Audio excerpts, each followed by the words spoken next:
I am Gillian White. I'm the Programme Manager for SCCS.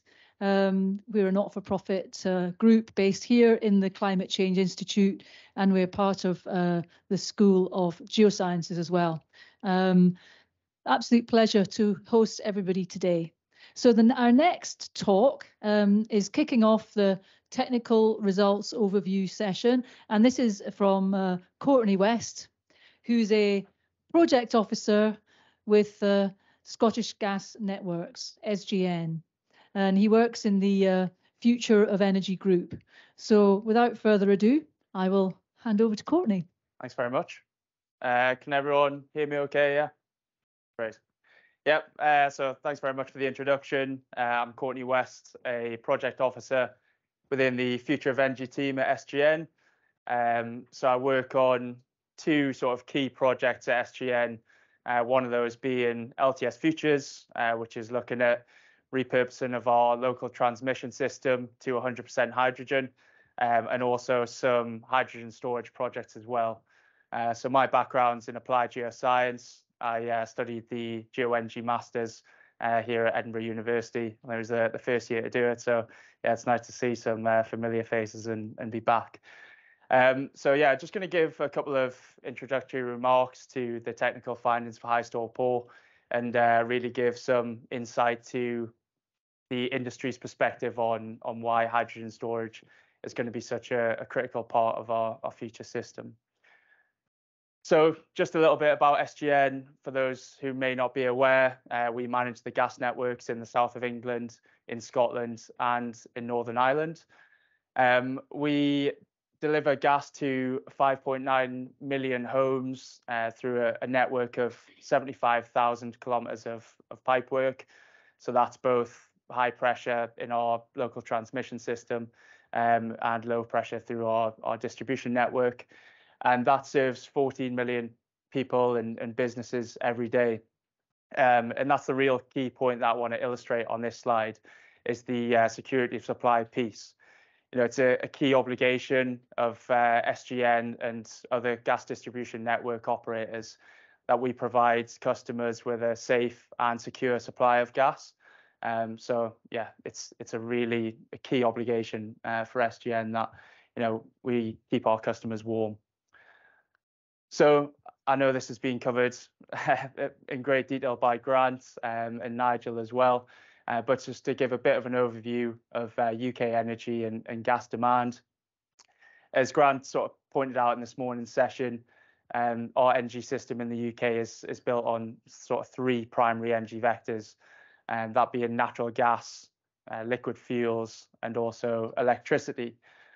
But there's a real strong dependence on natural gas for security of supply, with the majority of demand coming through domestic heat. So I just got a couple of graphs here that I want to show, and you can see here the sort of spikes in demand through the winter months, so Q4 and Q1. So when we correlate that and sort of going on to storage slightly, because of the UK's current lack of significant amounts of storage, we really need to provide resilience somehow. We do that currently through imports, so through interconnectors from mainland Europe, and also through LNG shipments. We provide customers with resilience through those imports. So you can see between these two graphs here, if we can find the pointer, that we have peaks in demand here and then correlating peaks in demand there. So using those imports for a security of supply. And then lastly, which Grant touched on as well, was gas demand and what a complex profile that has. So we can see that there's seasonal peaks in demand, but also diurnal peaks here. So I don't know if you can see here, it is quite small, but from the hours of 5 a.m. in the morning to 8 a.m. in the morning, we've got over 100 gigawatt rise in demand, and you know, a second rise there in the evening, and that's all due to customer behaviours. Oh, great! Yeah, that's great. Yeah, so yeah, we've got those two peaks there in the morning when everyone's getting up, getting the showers on, kettles, making food, and then when everyone's returning home as well, putting their heating on, for example. So we currently manage that at the minute with a gas network through our ability to line pack our LTS network and also the NTS. But when we move away from fossil fuel gases such as natural gas, we need to think of storage to support these extreme ramps in demand. So again, this has been touched on before, but just looking at UK and Scottish government decarbonisation targets, I'm not going to go through each and every one of these, but just sort of two key ones to point out, which Stuart touched on this morning, was UK production of hydrogen, so 10 gigawatts by 2030, with at least half of that being green hydrogen. And then in Scotland, 1 million homes and 50,000 non-domestic buildings to be decarbonised by 2030. So again, we're going to have to shift away from our natural gas dependency to more renewable alternatives. But given how renewables work, which I'll go on to on the next slide, we need some sort of storage to support that transition. So just on Scotland's renewable resources, we've got 9 gigawatts of operational onshore wind, 10 gigawatts either operational, under construction or in development, and then 28 gigawatts in the pipeline with ScotWind leasing rounds. But there is considerable challenges with that movement away to more renewables, in the sense that we may have low supply of energy in periods of high demand, and vice versa, high supply of energy in periods of low demand, with an inability to store that energy for when we see that ramp up in demand again. So to combat that, energy storage is going to be a critical piece of the puzzle in meeting net zero. Constrained payments, they are forecasted to rise. So we're looking at between 1 and 2.5 billion per year for constrained payments, with a peak in the mid-2020s. And with sort of grid constraints as well, they are acting as a barrier to getting all of that renewable capacity onto the system. So energy storage at scale is going to enable us to sort of maximize our energy recovery, improve our installed capacity, and in periods where there is low demand, have that renewable capacity being stored in hydrogen. So I just wanted to go over this sort of figure and a little example there, which is that offshore wind is going to continue to grow. It's rapidly growing, but there is going to be periods where there is no wind generation and very high electricity prices. So there's an example there on the 12th of December 2022, where we saw very low temperatures. Wind generation was only 1 gigawatt compared to its peak at around 20 gigawatts. And this is just a figure that was taken from an ENA report on the mouse, and it just shows the last 6 winters in the UK from sort of January to March, and you can see that there's a significant change in load factor over those periods. So we need to look at the parts in time when there's sort of several days when we've got significantly low load factor and having storage to support those periods in time. So we know that energy storage is going to be required, and to sort of refine that, it's going to be physical hydrogen storage that's going to be required in the UK because it does provide that scale. So of the main electricity options, batteries are fairly short duration, and there are sort of limited sites where we can look to develop pumped hydro geographically. So I guess this figure as well just shows the scale in the difference of electricity storage capacity compared to what we have existing in gas storage capacity, excluding LNG, and what the gas network provides through line pack. So you can definitely see the scale and the difference in scale between gas storage capacity and electrical storage capacity.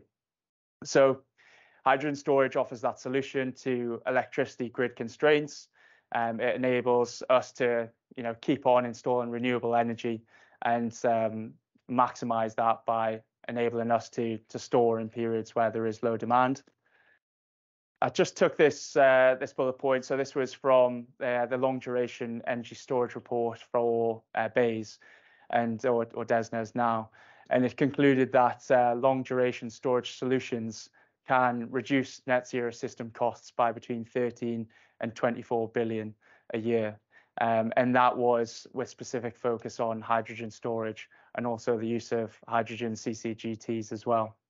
And just the last point there that I wanted to touch on was, the same as we have for a natural gas system, we do need a level of indigenous hydrogen production and also storage to support our energy security. And as I'm sure we're all aware, particularly in times of turbulent geopolitics that we're experiencing today, that resilience piece is really key. So we've established that physical hydrogen storage is going to be required. Now looking at what is the best medium for that. This was taken from some recent work that DMV carried out for SGN with Cadent in partnership as well, our energy storage strategy. And they identified that geological storage is cheaper, more energy efficient, and definitely at the scales required to support current gas demand that we're seeing both diurnally and seasonally. So obviously in the case of salt caverns, it's a mature technology, but the work going into depleted fields and saline aquifers is really vital in providing that scale for large scale seasonal storage.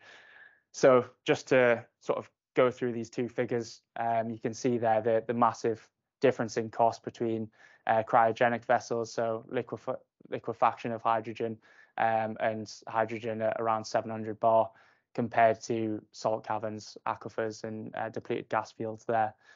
And I just added this figure in as well, because I think it really shows the sort of difference in capacity and discharge times of all these different storage technologies that we've got.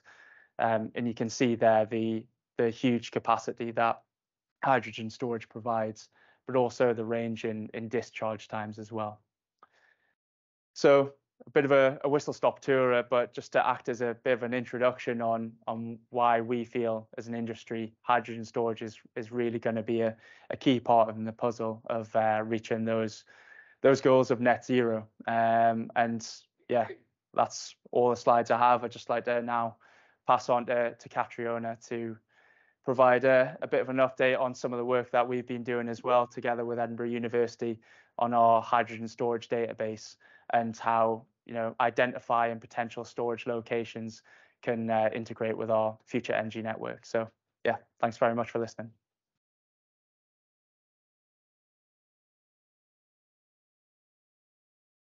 Thank you very much, Courtney. That was a really great overview and justification for having the ability to store high energy sources. So I'd like to introduce now Catriona. Catriona is a senior lecturer in the Geosciences School here at Edinburgh University. She's been very, very integral part of the HyStorPor project, including latterly really leading the establishment of the lab for rock fluid interaction measurements and so on, but also in being able to get further extensions to the project from its original term. So Catriona, over to you. Are you frozen? Do you know, I'm actually just enjoying the fresh air. I'm getting through the window here, spoiling. Thank you, Julian. That's very kind. And I'm really happy to be here. I'm going to stand to the side. I normally like to pace, but I'm getting blinded. And well done for everybody surviving these seats, because they are the most uncomfortable seats I think I've ever had the pleasure of sitting in. So yes, that's not my slide. Oh, do I have a clicker? Okay. Courtney, there you go. You had another couple of slides. Yeah, so I'm going to, I guess this links really with what Grant and Stuart and Nigel were talking about this morning about the kind of whole energy system and that integration. So what I really want to do is kind of talk to you a little bit about that energy system integration. And this talk is in kind of almost two parts, but also a little bit about how that can compile a lot of the work that we've been doing in terms of looking at the feasibility and the site selection and screening criteria to understand which stores are going to be the most appropriate, and pulling all of those stories in together into this kind of integrated UK hydrogen storage database, which, as Courtney said, we've been working with SGN to develop. So Tim is here, which is great because he really actually built it and did it. So I'm really happy that Tim's there to take credit for this incredible piece of work, pulling everybody's, and Lubica, thank you very much as well. So lots of shout outs for the whole team, but particularly to Tim and Lubica for building that. So yeah, so I'm going to start actually by just giving us a bit of a reminder on storage, energy storage. So just as a quick snapshot, this talks about all of the scales of options that the geology gives us. Okay, so a lot of, obviously, HyStorPor project has been looking at porous rocks, big stores, terawatt-hour stores, massive capacities. But actually, for a truly integrated system, we need storage scales that range from kilowatts all the way up to terawatts. We need the full kind of shebang to develop our economy from this very infant stage. We need to have storage which allows existing projects to grow bigger, which above tanks can't let them do, all the way up to that beautiful picture by 2050 when we have a fully decarbonised energy system. You know, we've got an enormous amount of renewable energy, enormous amount of excess renewable energy, enormous storage demands for interseasonal. But the story is much more complex than that, okay? So we need all aspects of the subsurface to support us in that journey. So I'm going to just take a little bit of a sort of stop and just give us a bit of a reality check on that. Starting again at these kind of engineered mines, engineered shafts, engineered lined caverns, all the way through to salt caverns and then onto porous rock stores, depending on the scale and time of discharge. So I've got this on a timer to keep me to time, but basically energy storage has a massively large number of aspects to it, okay? So it's not just interseasonal storage. To support renewable energy, okay? We also will need it for short-term balancing of the electricity grid. We currently do that through peaking plants or short-term operating reserves. So we use natural gas in a lot of aspects to manage our our electricity grid. When we're decarbonising it, most of those are delivered through fossil fuels. We're going to have to decarbonise that. Batteries will do a good job, but we will need larger stores than that. So we're going to need storage that's flexible and relatively small scale. A few people have alluded to the fact that with our increasing renewables, and I will talk about this, and Nigel mentioned it, is the electricity grid is not set up to take renewable energy, really. It's not been designed for that. So we have an awful lot of energy wastage through curtailment, and that's only going to get worse. So energy storage is absolutely vital to make sure we are not wasting that energy. It's a disgrace how much energy we're wasting, and energy storage can help us to kind of mitigate that to a certain degree. And tied to that, which I really like, is often the curtailment is in areas which are a little bit rural or a bit isolated. They're not necessarily nearest those massive centres of demand. So of course they can create new industries, they can create new opportunities in these areas. So, you know, storage can help these local communities maximize their use of these renewable resources, which perhaps they can't get through to the grid simply because the grid reinforcements aren't there at the moment. Obviously storage, and I think Nigel, you alluded to this, is storage is really, it's an important part of the economy of making sure that we have an effective infrastructure build out. So we're getting a cost effective build out. So we're not kind of over capacity, you know. Do we build more wind farms to try and deal with that? No, we don't need that if we've got effective storage. So we can use storage as a way of balancing the cost of optimization of the whole network of energy. Obviously, we can use it for commercial. We can buy hydrogen when it's cheaper, sell it when it's more expensive. We can use it to balance daily price fluctuations. So we can use it as a kind of economic gas storage site as well, in the same way as gas storage sites are operated now. It can support that export market, which I think is really important. And beyond everything else, it supports that system resilience, energy security, and stability of hydrogen supply. So energy storage is not just about providing interseasonal storage. It's so much more than that. And it needs an awful lot more geology, which is good news for us, than that. So what we did with the UK Integrated Hydrogen Storage Base was starting to kind of pull together all of that, all of the components of that story, and trying to put them in a way where you can kind of layer everything up and really have a look at how things integrate with each other. So if I just work from the picture from top to bottom, obviously we start in the depleted gas fields, because that's HyStorPor, that's where we did a lot of our work, establishing the feasibility of hydrogen storage in porous rocks, and it is. So we've got all of the kind of information that our research teams have developed. All of those are available in those layers. So where are the fields, what type of fields are they, what status are they, what risk of microbiology reactions are they? All of these things are in here, okay? And I'll just give you a few snapshots in a few slides. So we've got the porous rocks in there, okay? Good thing is, especially if we focus on depleted gas fields, we know where they are, so it makes life quite easy. Then we've got salt caverns, really important aspect for hydrogen storage. Not so good for Scotland because we don't have any onshore salt. But still a very important aspect of it, and I'll show you some slides about our offshore salt in a couple of minutes as well, just to whet your appetite for the opportunities there. And then one of the areas which I'm really starting to push is decentralized local storage in lined rock caverns. Now, we obviously at the moment we don't know the economics and we don't know how they're going to tie down, but they will be necessary. You know, how is H100 going to move forward to do 1,000 homes? Yeah. If there's, do we wait for a North Sea field to come online? That's not coming online tomorrow. Do we wait for a salt cavern in Teesside to come online? That's not coming online with a pipeline to H100 in any time soon. So we have to be starting to think about how we can support these local storage, these local projects to grow and develop. And of course, they won't become stranded. They'll become part of the system. Then, of course, we've got to tie in with the oil and gas infrastructure. It's one of the wonderful things about using depleted gas fields is that we can support that North Sea transition and use these existing assets and infrastructure that we have, which are incredible assets to have. And then we have to tie in with the existing energy infrastructure and those wider considerations as well. So I'll just kind of throw a few slides at you. Some of them are really quite busy, but there's a link to the database. Go have a play. It's really fabulous. It's an incredibly good fun resource to play with. And it can answer quite a lot of the questions about that, but I'll just show you a few of the things today. So first half of the story, I'm just going to talk about porous rocks, okay? So we're going to look at depleted gas fields. So this map shows you the oil and gas fields in the UK, right? So first thing, so red is gas. Orange is condensate, haven't got my glasses on, and green is oil, okay? What's the first thing that strikes you? Sorry, I'm being a teacher now. You don't need to answer it. It's fine, I'll answer it myself. Gas, oil and condensates. So there's a north-south divide already in the type of fields. So for any geologists in here, multi-phase fluid modelers, who wants to use oil fields?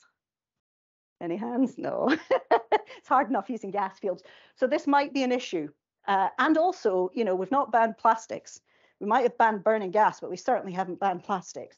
So the oil fields aren't going to be coming to the end of their fruition anytime soon, I wouldn't think, until they run out. So we've got to be thinking about what assets we've got around the country. And one of those is, of course, the depleted gas fields. So the database kind of shows you, and you can zoom in and find out exactly what that field is and get lots of information about it.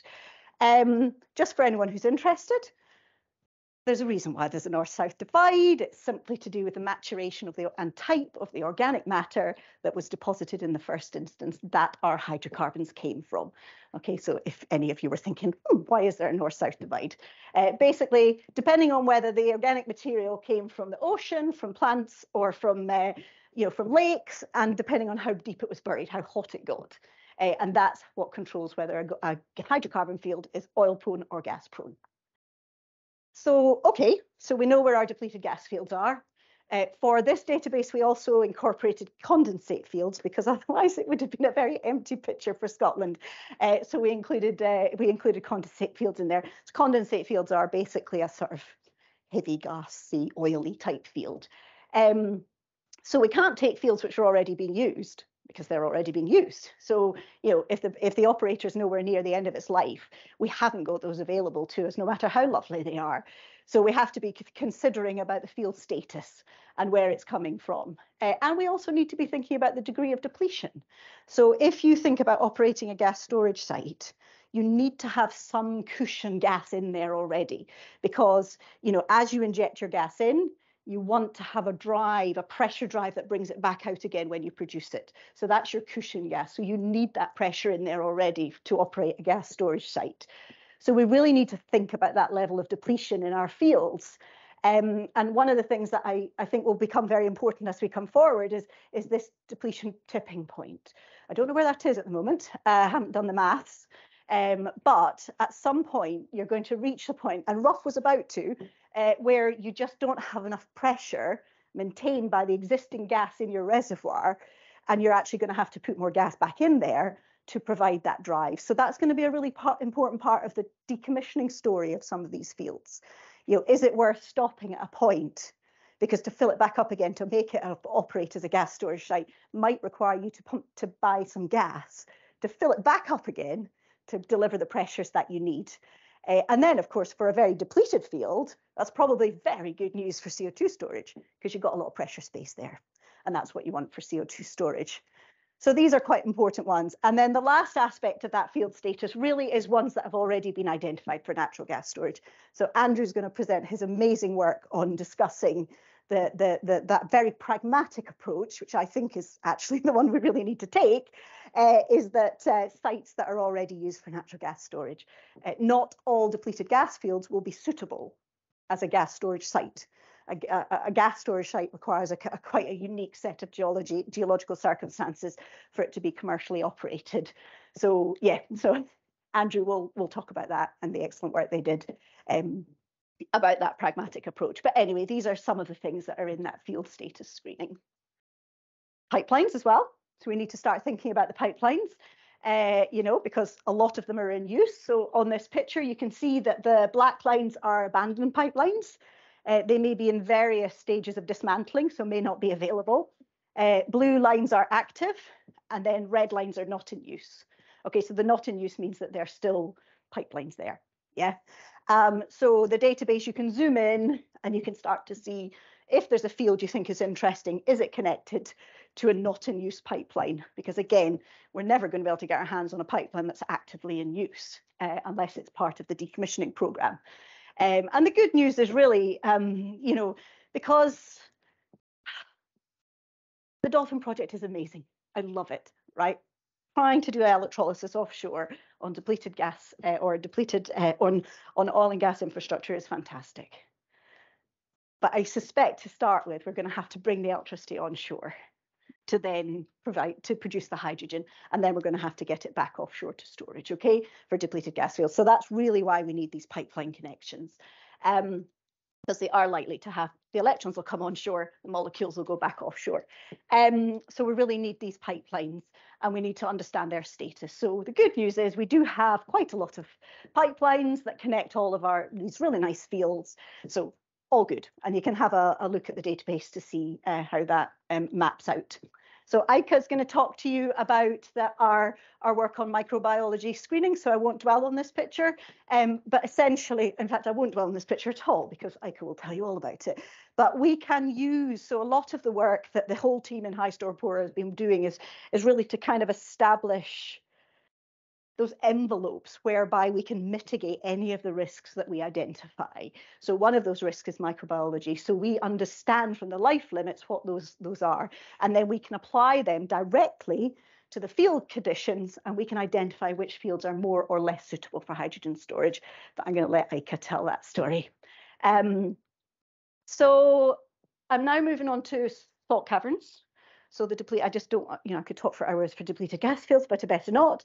But I do want to talk about salt caverns. So salt caverns are great. They're definitely where Europe's hedging its bets. Netherlands, France, Germany doing fantastic work getting these first pilot projects up. You know, the one in France, the Etres cavern, they've already started to do hydrogen testing in that. The only problem is they haven't got enough hydrogen. So they've had to fill the cavern actually with water. and they've only got a tiny bit of the cavern available for hydrogen because they just simply couldn't get enough hydrogen to fill it. But they have managed to fill it enough to do the safety testings. And I think what's really important, so BGS, John Williams and his team did an incredibly beautiful study mapping the UK salt capacity for hosting caverns. So Maxine's here if you want to, I think, if you want to talk about excellent, fantastic study, beautiful study, looking at that. But of course, they're not in Scotland. You know, they're very geographically isolated.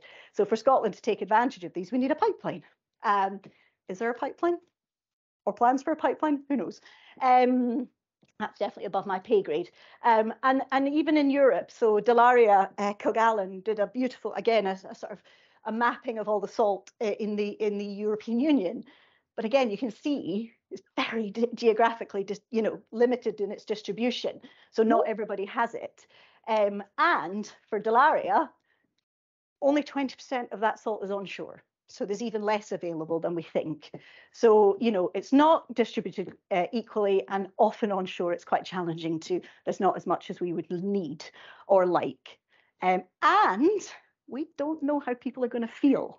You know, there are many natural gas storage caverns in the UK that are operated. 5 minutes. Oh, thank you, Gillian. Right, go quick. There are many natural gas caverns operated onshore. What are people going to think when it's changed to hydrogen? You know, I think people forget that natural gas is flammable and explosive. They're very familiar with it. So when something changes, it makes people feel a little bit more uncomfortable. So maybe we'll have to go offshore. And I really like this map because it highlights that Scotland might have some opportunities for offshore salt storage as well. And there are companies who are starting to look at salt caverns offshore. So this is really exciting work. I'm going to whiz now. And also the good news about salt offshore is that it kind of goes hand in hand with the oil and gas industry, because the salt tectonics often created a lot of the geometries for the oil and gas fields. So they do actually have an infrastructure available that they can get used with. And then lined rock caverns is my pet project at the moment, because look at that. They can go everywhere, just about. They're very forgiving in terms of their geology. They can hold quite a lot. You know, they can hold gigawatts of storage. You know, they don't need that much. We've got a new project starting, which is going to start looking at the feasibility of the Scottish geology and looking at the costs implications of that. So I think these are a really important aspect of maybe a decentralized hydrogen storage system. And then tying back to what Grant was talking about, I think it's really important to just highlight the kind of difference between the electricity and the gas networks and how we get our energy around the country. So, of course, the gas distribution networks are perfectly set up to bring gas in from the North Sea and take it into the terminals and then distribute it out. That is how those grids were designed, to centralize that. So they are perfectly set up to deliver the gas to the demand centers. That's how they work. You know, so they'll work very well with depleted gas fields. But if we start to look at our renewable energy, scattered everywhere, completely here, there, and everywhere. And our electricity grid, and these are the new ones, okay? So even more scattered everywhere. None in England, because they banned them for a while. I suspect that ban has been lifted, if not.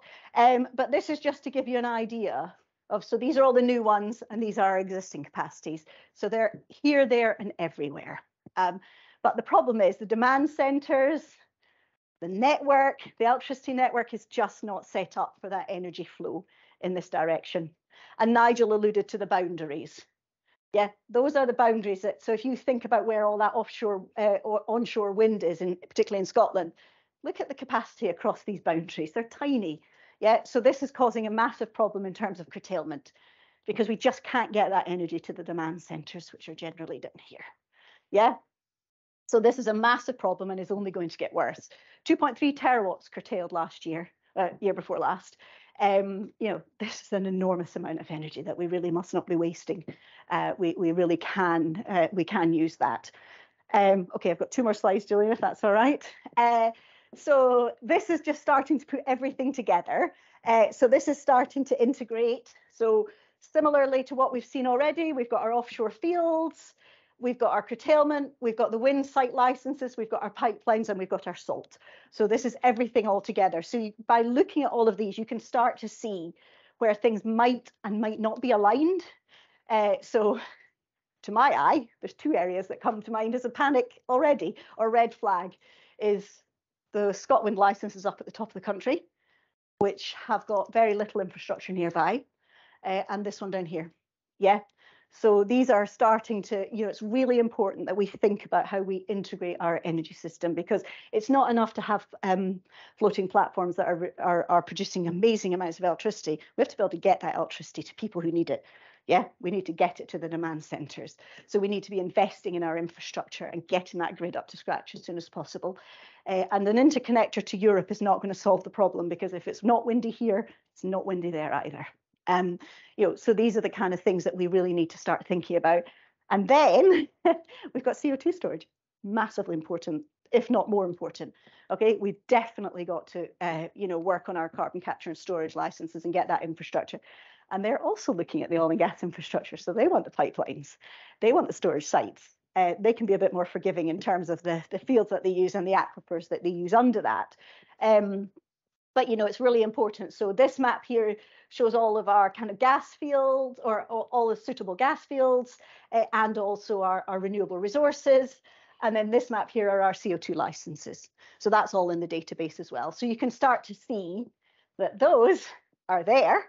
And that's where we're thinking about renewables and hydrogen. And the same over there. Okay, so there's not by accident, because we want the same geology. Although I could talk to you another time, no, they don't actually need the same geology. It's fine, don't panic, they're not in competition. I can tell you what fields are suitable for hydrogen, which ones are more suitable for storage. So there is no competition. Be reassured about that, but the picture gets messy. And that's it. So that's the hydrogen storage database. The slides will be shared to you. So please go and have a play with it. It's really, Tim did an incredible job. It's an amazing resource. So please use it. And now I'm going to hand over to Gillian, but now we're going to talk about all of the amazing technical research that was done in the HyStorPor project. Thank you.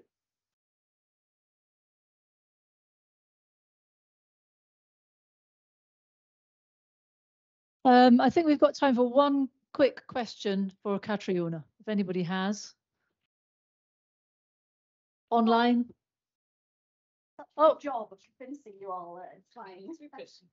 I want to try and keep everybody to time, because, well, we're already a little bit over time, but I just want to make sure we've got time during the break for people to look at posters and mingle and all those good things as well. So let's keep it to one, please. Sorry. Sure. Thank you for the nice talk of the overview.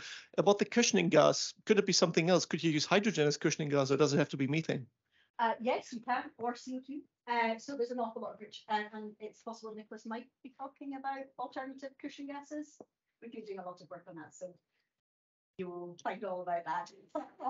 So yes, very much so. That was quick. So please pass to the next. I have a big picture thing for maybe overall conclusions of HyStorPor. Maybe if both of you can answer this. Say I'm a project developer, I've got an asset I want to potentially repurpose for hydrogen storage. It's porous media. How ready, based on your conclusions on this project, is it? There's some technical things to be sorted out, but you can get started, or is it we're still 5-10 years away, and critical things need answering before anything reach FID?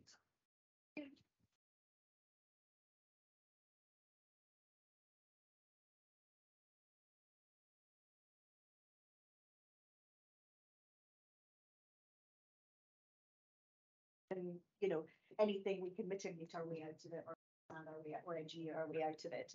The key is just going to be same as CCS, getting through that regulatory permitting process. So I mean, Rough had started that journey, as you know. So they were looking at sort of 8 to 10 years before they get hydrogen into the reservoir. So I guess that's a good example as any in terms of that. So, but we can accelerate it if necessary. But the first one's going to take the longest, because the poor person who ends up with their environmental impact assessment on their desk going, what on earth is this? It's going to be quite a job for them. So, it would be great if during those first now we're helping the regulators understand what we mean when we say there's no risk here, and giving them the confidence that we have to manage a site safely. Perfect. Thanks, Helen. Okay, guys, thank you very much. So thank you, Catriona. That was a phenomenal whistle-stop tour of many, many months of work and analysis and evaluation. So it's given a great intro to some of the more in-depth technical talks. And the next talk is from Eike Thijssen. Eike is she's currently working from Barcelona and living there. She's moved there. She was working on the HyStorPor project as a postdoctoral student through lockdown, battling with the empty lab syndrome that Stuart mentioned. So I will pass over to Richard to do the technical bits and pieces and get Eike on the screen. Thank you, Gillian. Eike, you should be able to switch on your camera and microphone now if you can hear us. Yes. Yeah, Can you all hear me? fine. Yes, thank you. Super. I'll Hello. be happy to progress your slides. Okay. Super. Yeah, my name is Eike Thijssen. I am presenting you today a study on microbial risk assessment, which is essentially a continuation of the job that I did in 2021, where we conducted quite a thorough microbial risk assessment, and this is more of an applied continuation of it all. Next slide, please. So just a brief recap of why we're looking at microbial activity in underground hydrogen storage. So most of you will know this, but for those of you who don't, microbial activity in the subsurface can be highly controlled by hydrogen, because many subsurface microorganisms actually use hydrogen as an electron donor, so as so-called food. So when we plan to inject a lot of hydrogen into the subsurface, that might lead to a stimulation of the microbial activity and proliferation of the microbial cells. So the risks are, of course, that we lose a part of the hydrogen that we injected. Another risk might be that we see biofilm formation, which could clog our pore structure or the well structure, which in turn could lead to a reduction of the hydrogen inactivity and recovery. We might also see toxic and corrosive hydrogen sulfide production or corrosion, overall corrosion of our metal infrastructure in our fields. So overall, lots of good reasons to look at microbial activity in underground hydrogen storage and try to select some fields where we would expect microbial activity to be lower. Next slide, please. So most of you will have seen this, but again, just as an introduction to remind you, there are lots of subsurface microbial processes that utilize hydrogen. And these are all shown here. What we did in the 2021 work was to look at all these processes and look at the different compounds involved in these metabolisms, and look at, based on the concentrations of the different gases or chemical species that go in the metabolisms, based on the concentrations in subsurface aquifers, how important are these processes really? How important are they expected to be to underground hydrogen storage? And the important ones are highlighted here with a red ring. So in the 2021 work, we concluded that methanogenesis, sulfur species reduction, homoacetogenesis, and in iron-rich environments as well, iron reduction would be important processes to consume some of our injected hydrogen and cause potentially adverse microbial effects. So what we did then was to really go in and look at how do these different microbial groups grow, under which growth conditions, physicochemical parameters, in particular salt concentrations and temperature, what do they tolerate, what do they need? And then in this work now, we went in to elaborate this a bit further and also to include iron reduction. So really basing our work again on the growth conditions of these microbial range within these major hydrogen-consuming groups. Next slide, please. So yeah, based on these growth conditions of these 4 microbial groups, we did a microbial risk categorization tool or risk register with 4 different levels that Katerina briefly introduced in her previous talk. Then we collected temperature and salinity data for 75 depleted gas fields on the UK continental shelf. And we sort of, because temperature and salinity are the most important environmental controls to microbial activity, we based our risk register on these 2 parameters. And then we GIS mapped the risk in the UK continental shelf in these 75 depleted gas fields. Following that, we overlaid the microbial risk register with data on wind and solar operational capacities. We also compared how does this align with the pipeline infrastructure that we have to really optimize geographical centers for green hydrogen production and the transport infrastructure and the underground storage. Next slide, please. And this graph that you see here is really, you might have seen this a lot of times, I apologize, but it is a bit new, so I highlighted the new part. This is the DIRB, the disinflammatory iron-reducing bacteria that were included in this graph. So what you see here is the critical temperature and the critical salinity plotted against each other of different strains within these 4 major hydrogen-consuming microbial groups. So when I say critical, that means the condition beyond which no growth is possible. And you can see that adding the iron-reducing bacteria doesn't change much with respect to the overall picture. In fact, they plot points that we have for the DIRB, the black stars plot really nicely on top of all the other data that we have for the remaining major hydrogen oxidizing microbial groups. What we can see from this graph is just a quick note that we didn't, it's an acknowledgement to Sophie Nixon from Manchester University. So we did not ourselves gather all these growth conditions of iron-reducing bacteria. We went in to look at Sophie Nixon's dataset that she recently published and picked out the ones that utilize hydrogen and implemented that in our own datasets and plotted it alongside. Yeah, but what you can see from this graph is that we have an upper temperature limit for microbial growth of 122 degrees, which is a pretty well-established limit, the limit to life, in fact.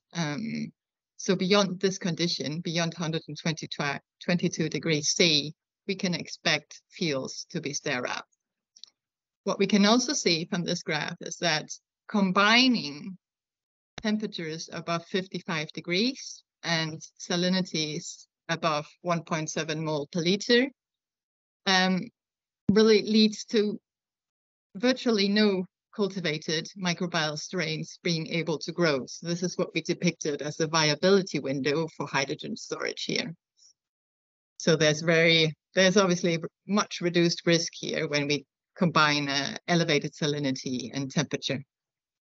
And then what we can also see from the graph is that beyond 4.4 molar sodium chloride, no microbial strains will be able to grow, at least not the cultivated ones. But we have a but here, and that is there are indications of microbial activity at even higher salinities. Not sure yet at this stage of the investigation whether they use hydrogen, but we have seen sulfur production, for example, at higher salinity than reported for the cultivated species that can grow in the lab. So it's for the salinity, it's not a guarantee that we can see lower activity if we move beyond these 4.4 molar sodium chloride. it's an indication that we will see reduced activity merely. Yeah. So based on this graph, we next slide, please. I'm just trying to change slides myself. Yeah, so based on this activity, this graph on the activity as a function of the environmental conditions, we established the risk register. And as I mentioned, it has 4 categories. So the no risk category is intuitive. It's the fields that have a temperature above 122 degrees C, which can be considered sterile. The low risk category are fields above a temperature of 90 degrees, which, and that's actually not based on my data, but on a literature survey that showed that really oil fields that have temperatures above 80 to 90 degrees can be considered paleosterile due to deep burial. Then we have a medium risk category, and that's the viability window that I touched upon before. So really these fields that have temperatures above 55 degrees and salinities above 1.7 mol per liter sodium chloride. And we call that a medium risk category, even though none of the cultivated strains could grow under this combination. And that is acknowledging that, well, it's still quite moderate temperatures and salinities. And we have this uncertainty of the non-cultivated species.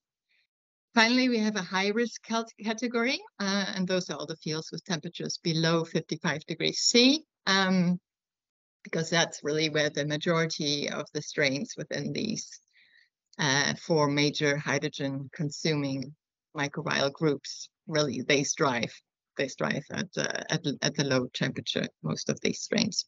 So what does that mean for the UKCS? This is illustrated in this nice map here that Tim Armitage has done for me.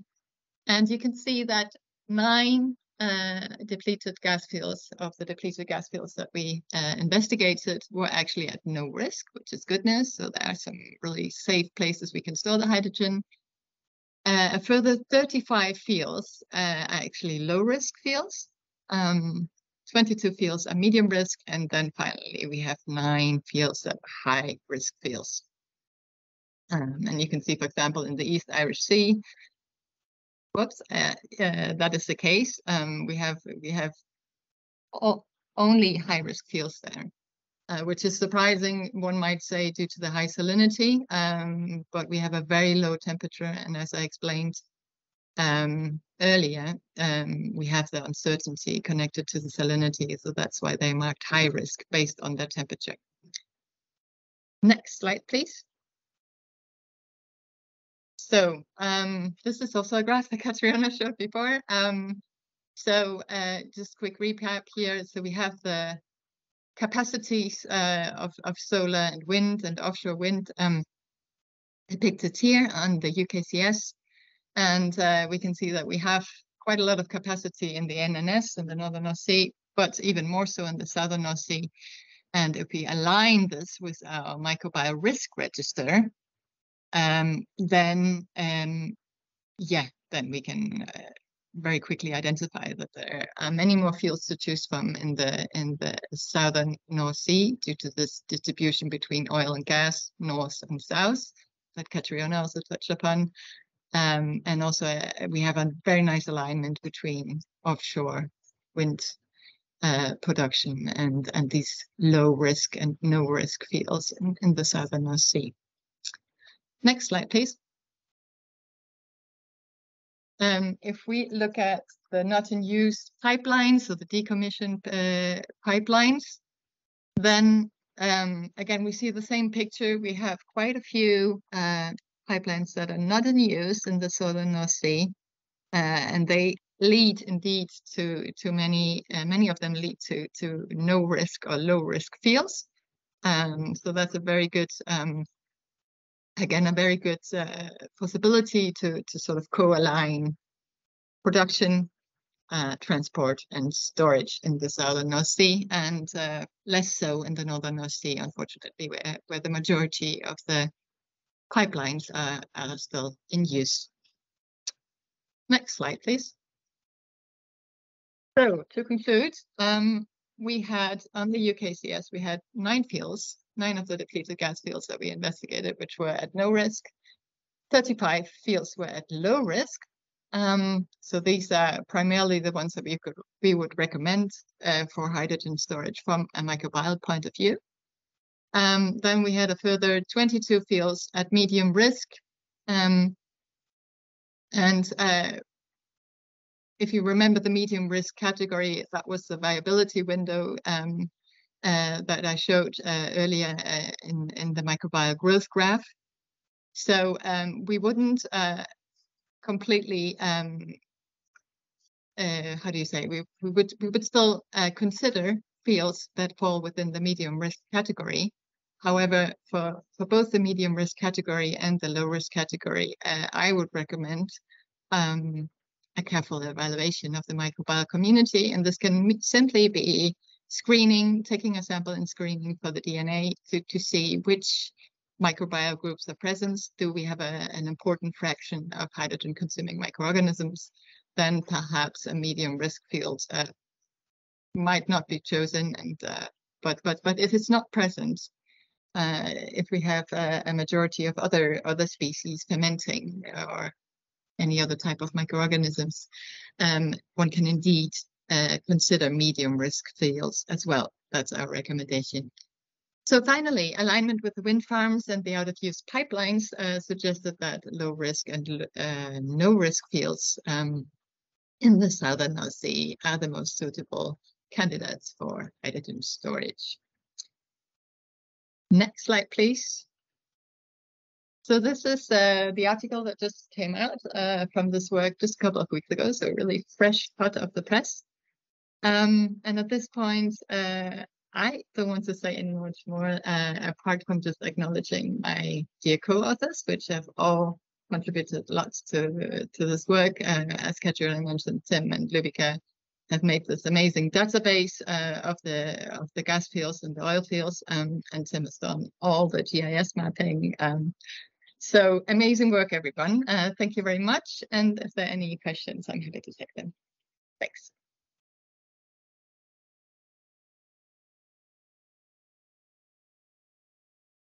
Thank you, Eike. Thank you very much. That's fascinating, and I love the overprinting of the 2 or 3 different types of data to see where it looks to be most useful. Any questions in the room, please? In here. I'm Ahmad from Heritage University. Thank you, Eike. I have a question. It seems that all of your screening studies are based on the chart that you showed about the temperature and salinities. My question is that how did you collect that data? Did you measure them experimentally or? No, yeah, so this was maybe going a little bit fast, anticipating that people know my initial work, sorry. So in 2021, the study that we did was really going into the literature and article by article, looking at different microbial strains that utilize hydrogen and looking at their growth conditions. So it was really laborious, collecting 520 strains, and now we added another 60 iron-reducing strains to that. Yeah, nothing in the lab, because that in itself is a lot of work. But here it was collecting all the lab work that others had done. Thank you. You have another question in the room here. Hello, Simon Gregory from British Geological Survey. So you touched upon this briefly, and if I'm right, I think that since your previous paper, you've changed the status of the East Irish Sea, and previously they were marked as not suitable for microbiology, and now they're high risk. So I was just wondering if you could say a bit more about the process that drew you to that change. So these are the ones that are high salinity, and yeah. I'm not well. Well, yeah. There's still high salinity and there's still high risk. So I don't think I changed anything. yeah, but so I mean, no, tell me again. Sorry, I interrupted you. So I thought that they were identified as being salinity that wasn't a risk for microbiology. Yeah. So you now mentioned that obviously because they're moderate temperatures, you've Yeah. have they changed, or am I mistaken? Well, they are super high salinity and they have temperatures around 30 degrees. So in this work, we were just acknowledging that risk that has been added to the original article, I think, of the studies that showed microbial activity in very high silent environments. But it might be because the salinity is very high. I don't remember how high exactly, but I think it's around 4 molar or something in the East Irish Sea. It might be that there's nothing there. So again, it would be, I mean, if one can do a screening of the DNA, one can find out. We never know. Each site is specific, but we were considering in this work, indeed, that we have very low temperatures and that non-cultivated species have indeed been able to grow at these high salinities. Thank you. I think there's one more question over at the back. I'm Xianfeng Fan from Edinburgh University. Thank you very much for your good talk. The work is excellent. I just would like to ask one point. When you do an experiment, you just try to see the effect of the temperature on the hydrogen consumption by microbiome. And in the reservoir, the pressure is quite high. So how the temperature and pressure will affect the reaction rate? So is the reaction rate quite high or very, very slow? So have you have this kind of data? Thank you. Well, that's touching a little bit upon something else. I mean, that's really going into experimental work that is now more and more emerging on the hydrogen consumption rate. What we have indications of already is that pressure is not really affecting microbial activity very much unless you have very sudden changes in pressure. But if you go gradually, and that goes the same from underground sampling, if you take a sample from deep down at high pressure, if you go gradually and decrease the pressure, just take the sample up slowly, microorganisms won't be too affected by it. But I can't give you, I mean, studies vary quite a bit. I can lead you to some articles, but studies vary by quite a bit. Hydrogen consumption rates done at different temperatures and pressures and under different conditions with nutrients and stuff. So I can't give you concrete numbers right now, but I can certainly lead you to studies if you contact me via email. I hope this answers the question a little bit. Thank you very much. So thanks to Eike once more, and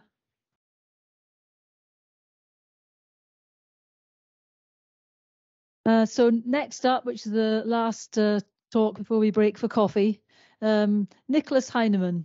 Nicholas has also been working on the HyStorPor project and a postdoctoral research associate, and I know that you're interested in migration and how hydrogen is going to move around in these porous geological stores.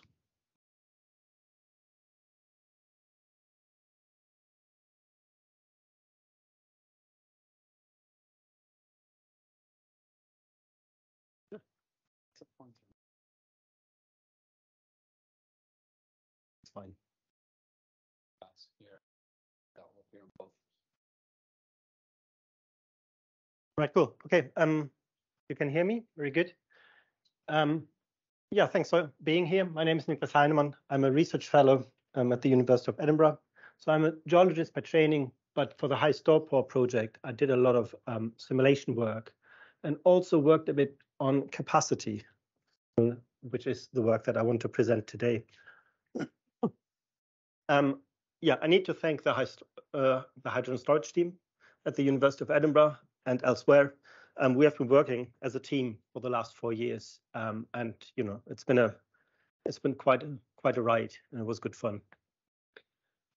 Right. So capacity. capacity is usually just delivered in numbers, and it is very, very, very important to understand how capacities have been assessed or estimated. So in CO2 storage, what we usually do is we use this pyramid scheme, and at the bottom we have capacity estimations, which give you really, really large numbers, usually referred to as theoretical capacities. And the further you go up the pyramid, the smaller the numbers become, usually, because you have more and more defined, based on more and more detailed data, like more sophisticated capacity estimations of different like fields or sites. And then at the end, hopefully you can start some optimization strategies and you kind of spread out again and achieve higher capacities. So in hydrogen storage, I think this is probably not too dissimilar. And I've just highlighted some capacities that I've been working with over the last few years. We start with the static capacities, which is basically we try to assess the hydrogen storage capacity based on, for example, the geometry of the reservoir or the pore volume of a certain reservoir. Or what we can also do is we can take the original gas in place of a depleted gas field and convert this to hydrogen. As I said, numbers are very, very large, but it's a static estimation. So we don't take the dynamic processes into account. Then the next one is what I call the FDP-based capacity. FDP stands for Field Development Plan. And here we do a proper sophisticated analysis of a certain site using reservoir engineering software, optimization strategies, whatever, like really, really detailed technical work. And we come up with, a range of numbers or one number, depending on who delivers the product. But it's quite difficult to, it's a very, very specific approach. And usually the FDP-based capacities are lower or smaller than the static capacities. The next one, then we have the dynamic capacity estimations. And what I mean by this is that we create a workflow that is actually applicable, that takes the dynamic, process into account, that takes the cyclic nature of hydrogen storage into account. But it's a workflow that is generally applicable to different sites at the same time. So we finally get numbers that we can actually compare with each other. In my personal experience, the dynamic capacity estimations are usually lower than the FDP-based capacity estimations, but importantly, they take, the dynamic nature of cyclic storage into account. And finally, we have something which I would call the maximum production rate, which is basically the deliverability of a field. So how much can we produce within a rather, short time? All these numbers are often mixed up in the literature. So I just wanted to make sure what we are talking about. And mainly today, I'll be talking about dynamic capacity estimation, so a workflow to generate numbers that are comparable over different sites. So I usually anchor my work in cushion gas because cushion gas is one of the most important parameters when it comes to cyclic storage. And the reason why cushion gas is so important is, to be fair, quite, it makes a lot of sense. So just to explain this very, very briefly, to introduce this is the data, the production data of this field here, of the Galahad field. And what you can see here is we have the production rates per month, and here the time from 94 to 19. And you can see that the production rates start very high, and then they dive down to basically not very much in the end, which is the proper, pressure-driven production profile. So at the very start, when we open this reservoir, the pressure was super high. There was a lot of gas in place, and we achieved very, very high production rates of 60,000 tons per month. Just a couple of years later, we have depleted the reservoir so far, and we have taken so much gas out already that we have only half the production rates. And the further we would go down, the lower these production rates become. And it's very clear that if we have a lot of gas in the system, it's comparable to have a storage site with a lot of cushion gas. So if it comes to production rates, we want to be here with a lot of gas in the system. However, you also have to re-inject some of the gas. And when it comes to the re-injection of the gas, we probably want to be here because we cannot inject very much here because the system is highly pressured. So at the end of the day, it's the balance between high production rates, but also high injection rates, which is determined by the amount of cushion gas. And we have to find this kind of equilibrium between the two. And this is the idea that I use for these capacity estimations. So I did a first step of this as a part of an NZTC and HyStorPor Final project, together with Kate Eddy, who has sadly left us, and SGN, where we investigated a small onshore storage, potential onshore storage site in Scotland. Here you can see the reservoir model. You can see the colors is the pressure, and you can already see the different colors here. So the pressure is distributed quite unevenly. So it's a very heterogeneous system.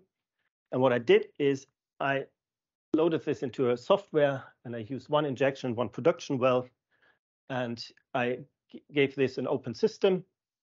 I used the bottom hole pressure, 80% of the overburden, as a gas injection constraint. For the gas production, I used the tubing head pressure of 250 kilopascal as a constraint, and I did a cushion gas injection, and then I did 3 working gas cycles. The results can be seen here, and on this graph you can basically see the different volumes of cushion gas that I injected, and here you can see the targets of working gas that I tried to inject and produce. And you can see 3 different colors. One is orange, one is red, one is green. So, orange, red, and green, yeah. So basically, red means that the system spills over. So the hydrogen reaches the spill point at the edge of this reservoir model, and basically it overflows, so it's a failed scenario. Then we have orange, which is there at the top. And orange basically means that the pressure in the system is not high enough to produce the desired amount of hydrogen. And finally, we have green, which is a successful scenario. And you can see really nicely here how this window of opportunity becomes narrower and narrower with increasing working gas targets. And this is, in my opinion, a really, really nice way to illustrate capacity. And you can think about, if we now change some of the parameters, you can compare this figure with a comparable figure, basically the same scenario, but different parameters, and you can see how this window of opportunity actually changes.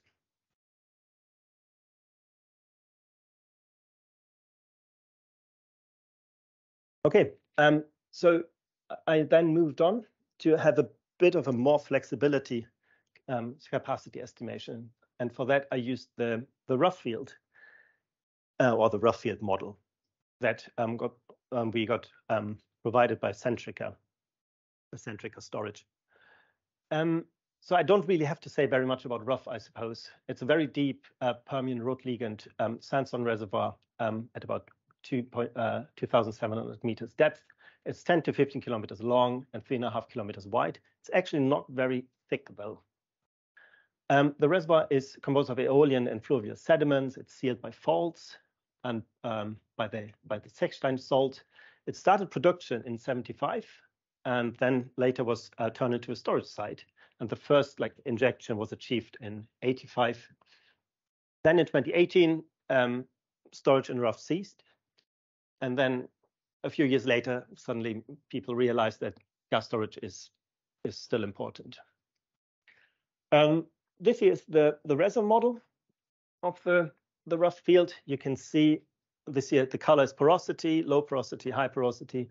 You can see we have the thin reservoir layer at the top here with moderate to high porosities. You can see the channel systems here cross-cutting the reservoir.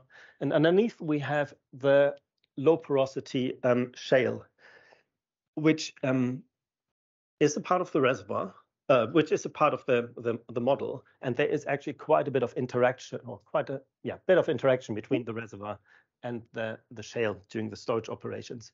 Not that it affects the storage that much, but it's really, really interesting to study this. And of course, we have like loads of wells in the system.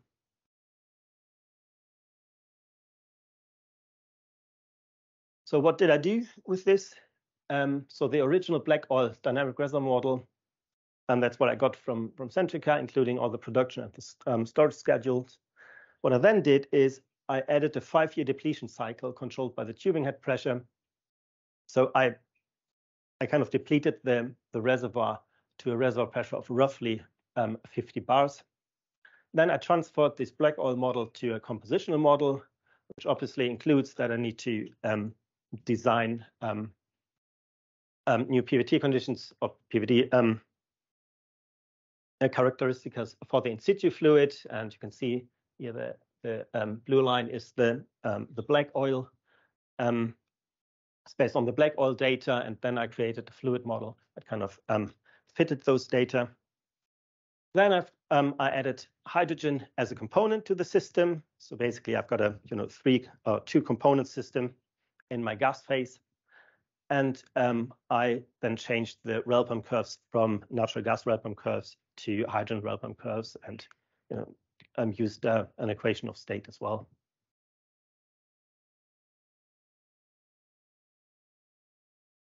So then I had to come up with a methodology, with a schedule for my for the storage operation.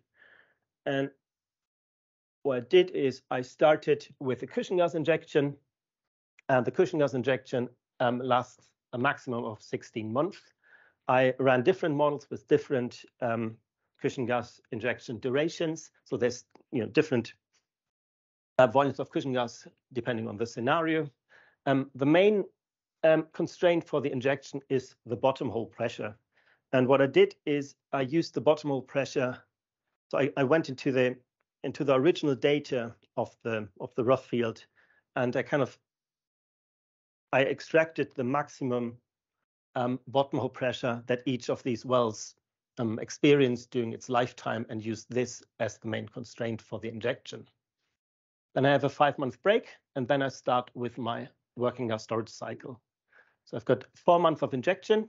Again, the main constraint is the bottom hole pressure of the wells, the maximum bottom hole pressure of the wells, then a 3-month rest period, then 3 months of production.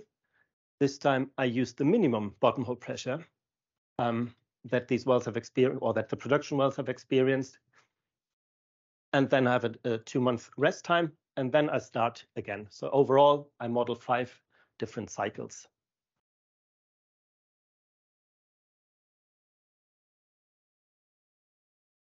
And this is the result of one of these runs. So on the y-axis, you see the amount of injected and produced hydrogen in terawatt hours.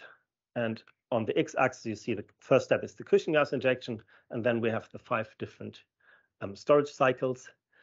Blue is injection, orange is production. And you can see that we inject, in this scenario, quite a lot of cushion gas. So the system is highly pressured. We've got a lot of gas in the system already. And then we start with the injection. And what you can see is that we cannot inject very much because the system is already so highly pressured. But however, we can produce quite effectively. And very quickly, this kind of becomes an equilibrium. Here, the equilibrium is achieved very, very, very early. But depending on the different scenarios, depending on the sensitivities, this actually takes a bit more time to find its equilibrium. And in my opinion, this is a really nice way to calculate a capacity, because clearly this equilibrium is based on the parameters that I use for my for this simulation. This is my working gas capacity, which is in this case 9.3 terawatt hours. And of course, the cushion gas is basically the stuff that I've injected to start with, minus the difference of the injected and the produced working gas, which is in this case about 15 terawatt hours. And the efficiency, which I usually call the cushion gas to working gas ratio, for this particular scenario is 1.6.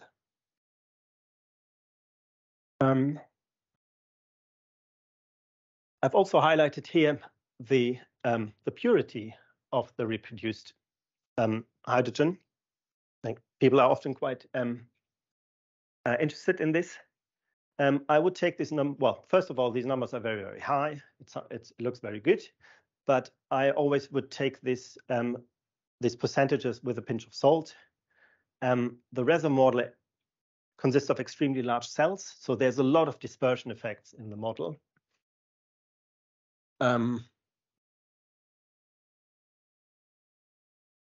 Another aspect is, of course, that although we have still a lot of methane and other gases in the system, the multiflow parameters are hydrogen-based parameters. So we don't really, I think we don't really represent the movement of the in situ gas properly here.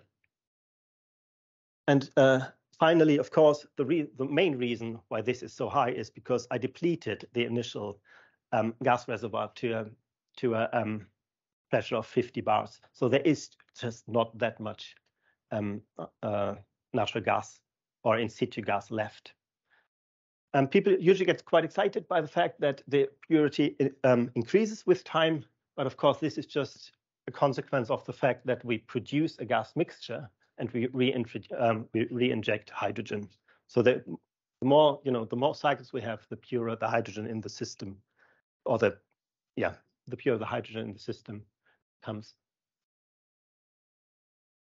And of course, we can use this methodology and do some sensitivity tests here. For this case, I chose the number of wells as sensitivities. Here again, we have the Cushing gas to working gas ratio in the blue dots here. On the other y-axis, we have the working gas capacity in terawatt hours as the orange dots. And here we have the number of wells that are used for the simulation. And you can see that we start off with a relatively low capacity and a very inefficient scenario. And the more wells we connect to the system, the better it actually becomes, or the more efficient it becomes.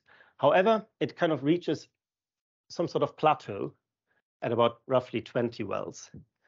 The reason why that is the case, why is it not like increasing? I think there are different reasons for that. I don't know the answer, but I think there are different reasons for that. One of them might be that hydrogen is just more mobile and we don't need so many wells. This is a hypothesis. I have not tested this, but it would be a reasonable explanation.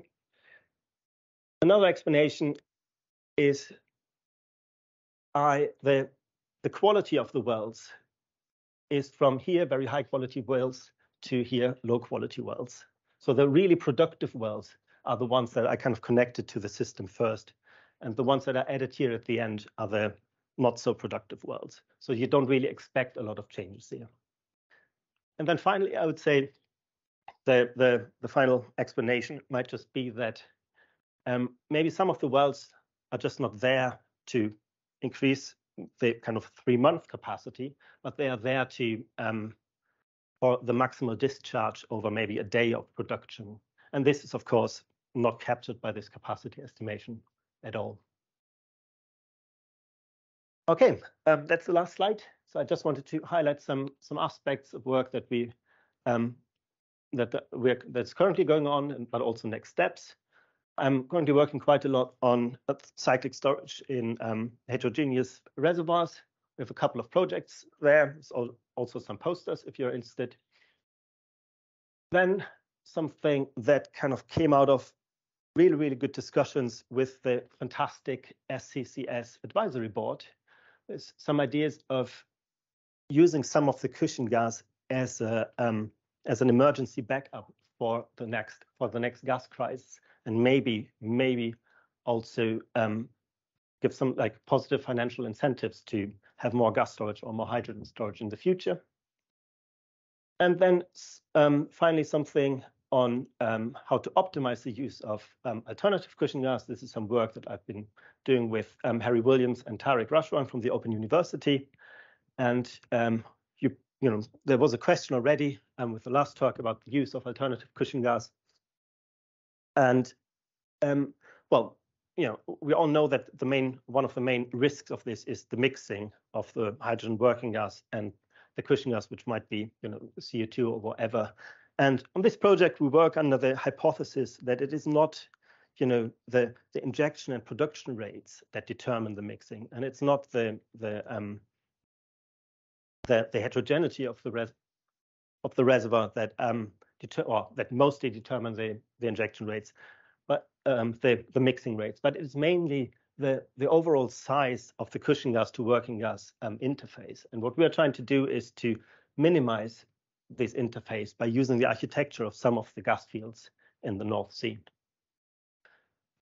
Okay, that's me. So just some final words. Yeah, as Stuart said before, when we started this 5 years ago, the usual response by the people was, why hydrogen and why should we store this? And things have developed quite a lot, and there is some sort of really like a real oomph behind the hydrogen situation right now. And like last week, I thought I'd give myself a break from all this, so I went down to Wimbledon and got a PIMS and walked up to the first court that I could find, and the first tennis player had this on his tennis shirt, and I was like, wow, it really is everywhere. Thank you very much.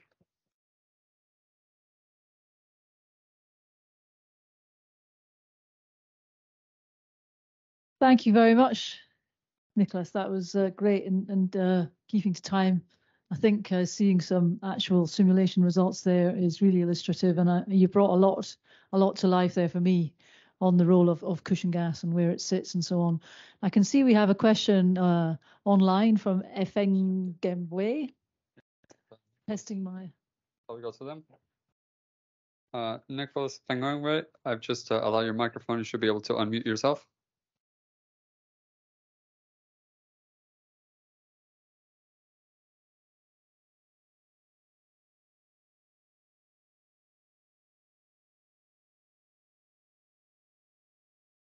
Nicholas, are you online? You had your hand raised. Your microphone is enabled. You should be able to unmute yourself.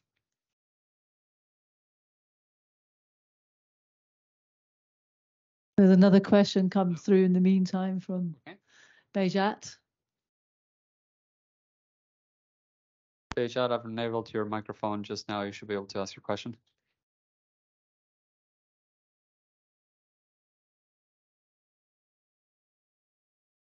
Yeah, sure. Yeah. Just about, thank you, Nicholas. Maxinakis, British Geological Survey. Just a very little quick question, Nicholas. On your graph of first injection and then first discharge, you had a much, as you mentioned, a smaller volume for your first recharge. Is that because it's the density difference between the gas that's already in there and the gas you were injecting? No, the main reason for the difference is that you can only inject so and so much into the system because it's, as you know, it's a fault-bounded reservoir. And if I inject enough or too much cushion gas, then I cannot inject enough working gas because the pressure is just too high. But this equilibrates with time, so the system dynamically finds its equilibrium, which is the kind of the basis of this capacity estimation.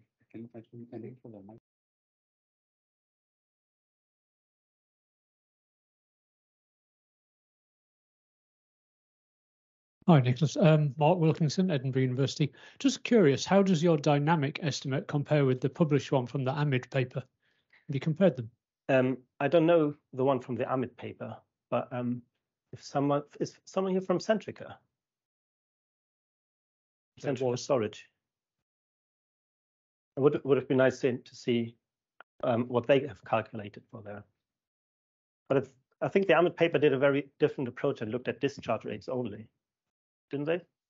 So it's very different. Comment here from yourself.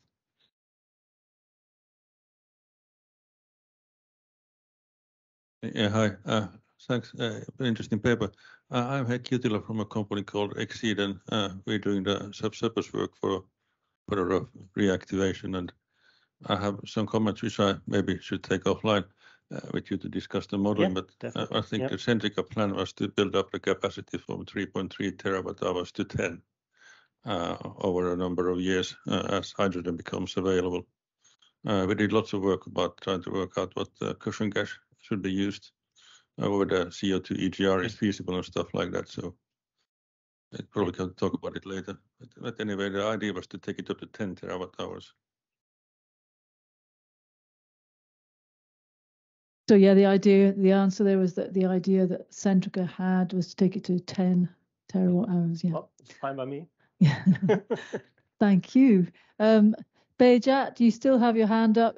Can you manage to unmute yourself and ask your question?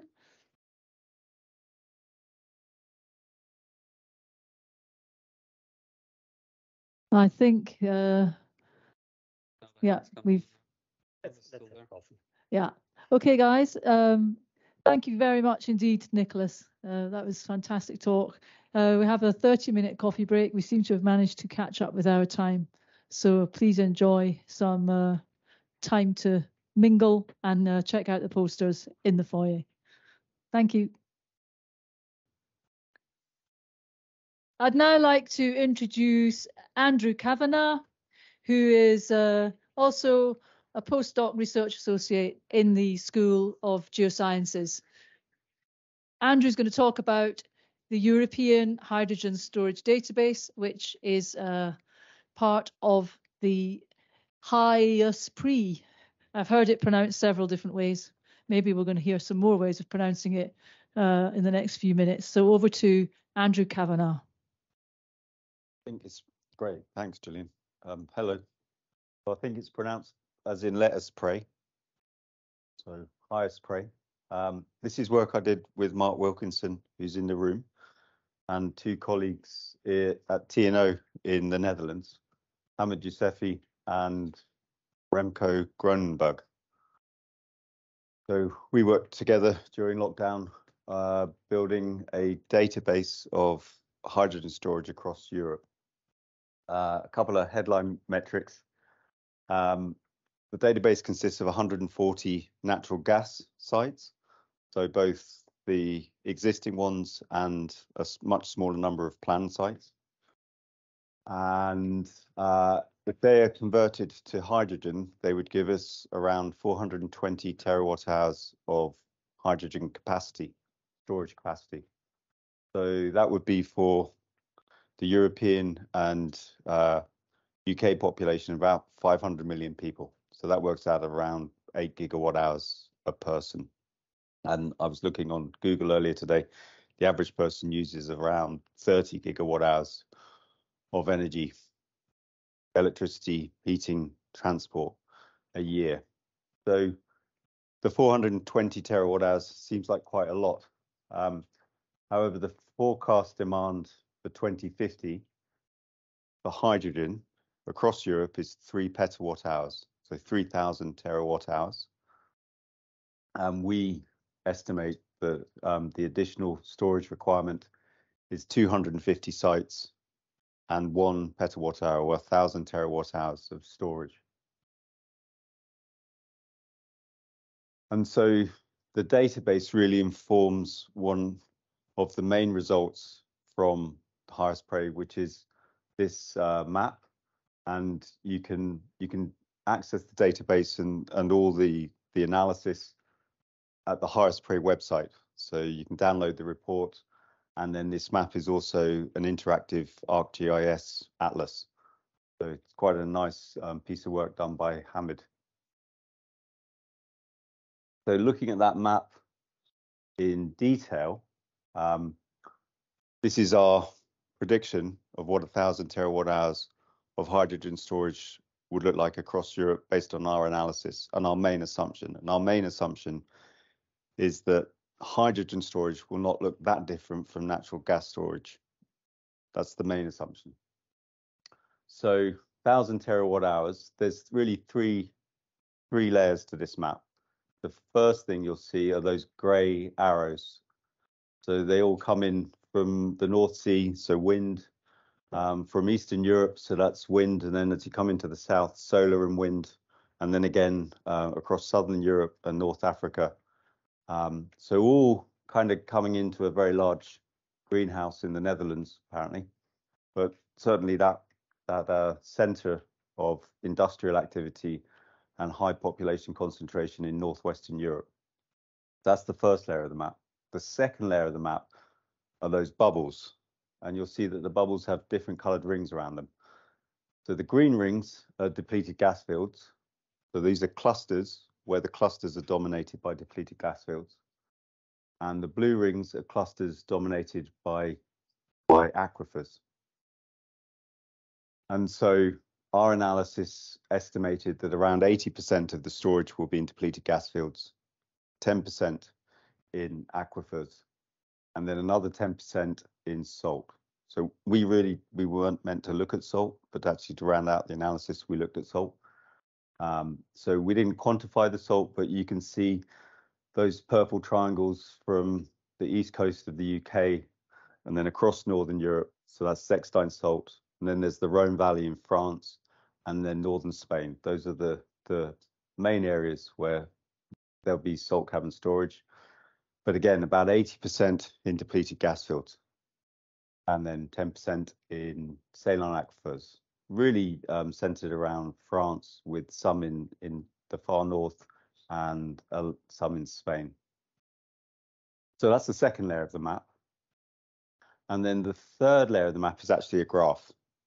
So we've got two axes here. On the x-axis, you've got the number of sites ranked by size, ranked by capacity. So it goes from 0 to 400. And then up the y-axis is the total capacity, so the cumulative capacity in terawatt hours. So it goes up to 1,000 terawatt hours. And what you can see is a nice logarithmic curve running through that distribution. And you can see that I've picked out two levels. So you look at the y-axis, you've got 700 terawatt hours and 900 terawatt hours, so 70, 90%.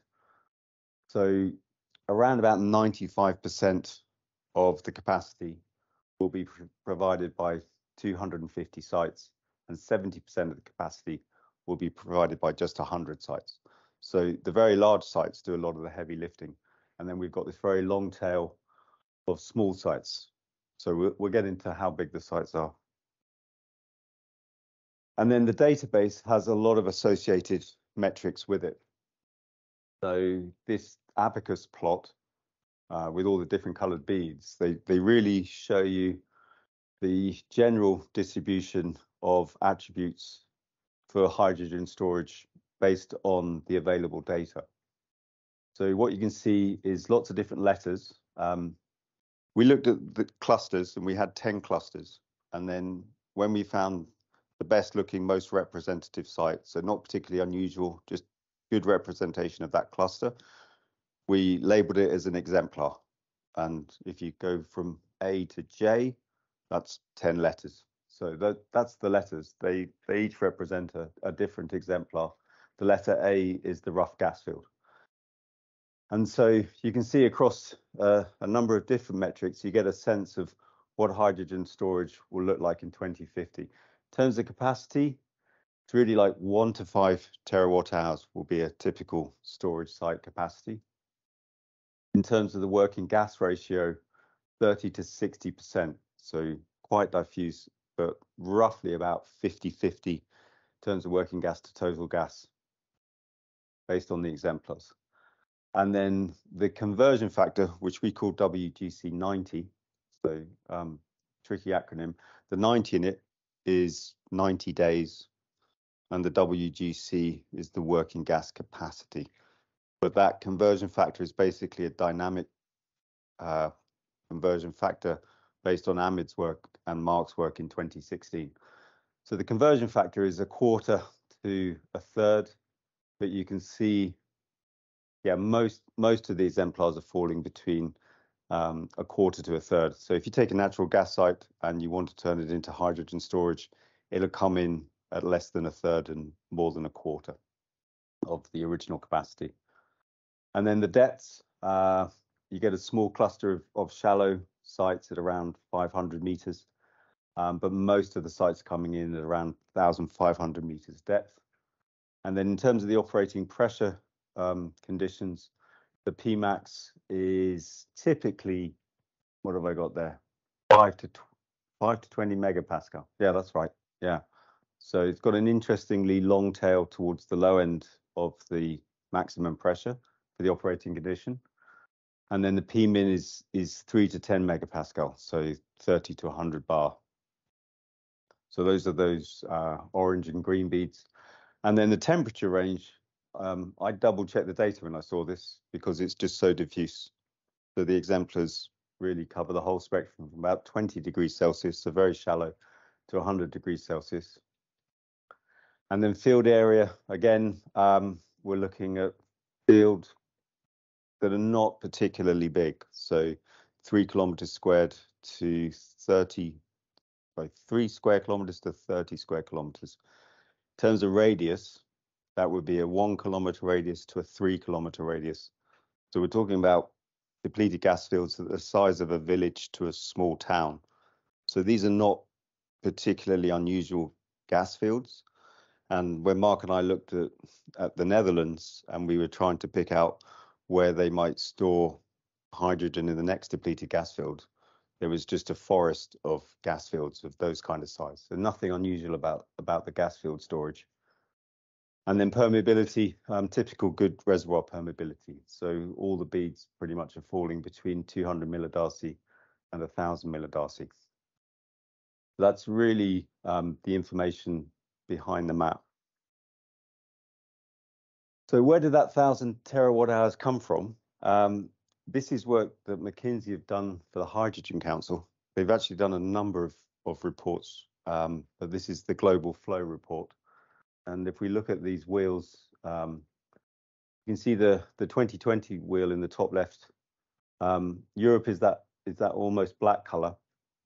12 million tons of hydrogen demand in 2020, which is more than a tenth of the global demand.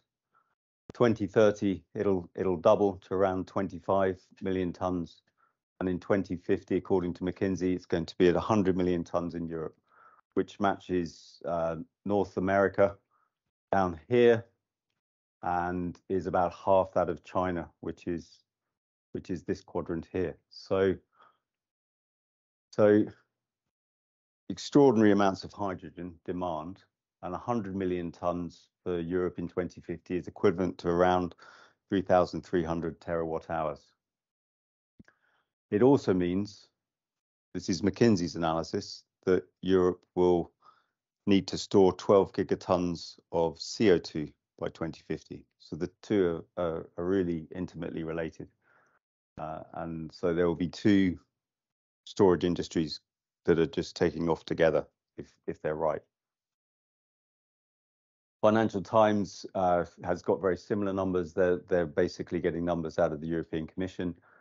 So they're saying that Europe has set an ambitious target of 10 million tons of renewable hydrogen by 2030, and then they'll need to import 10 million tons a year from North Africa. So fairly similar numbers, slightly lower than McKinsey at 20 million tons total for 2030. So that's the demand setup. And then if we look at the history of natural gas storage compared to natural gas demand, this was a really excellent white paper that came out of Imperial College during lockdown. I think it's part of their lockdown series. And it's called The Flexibility of Gas. And we adapted it for our work. But what you can see is basically supply and demand economies. So if you look at Latvia, Austria, and Ukraine, which are on the far left, they're on a 100% line. So their storage matches their demand.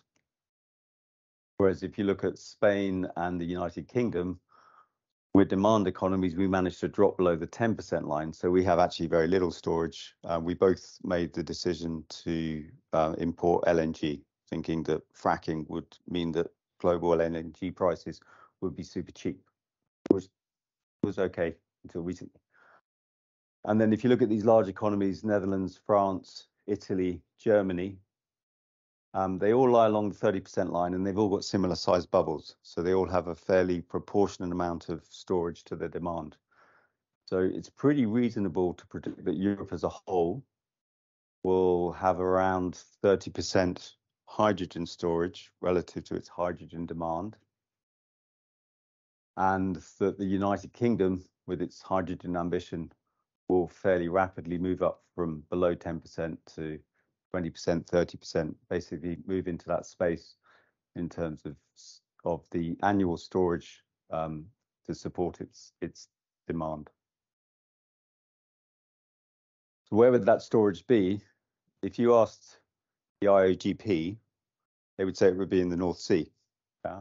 They certainly think that the CO2 storage will be in the North Sea. This is a recent analysis by IOGP on CO2 storage. And you can see that of the 72 projects that they identified, 50 of them are clustered around the North Sea. And that makes a lot of sense for CO2 storage because it's huge. And the offshore asset in the North Sea is world class. So to date, the smart money has been on the North Sea as the main storage location for CO2. And then the question is, well, where will the hydrogen be?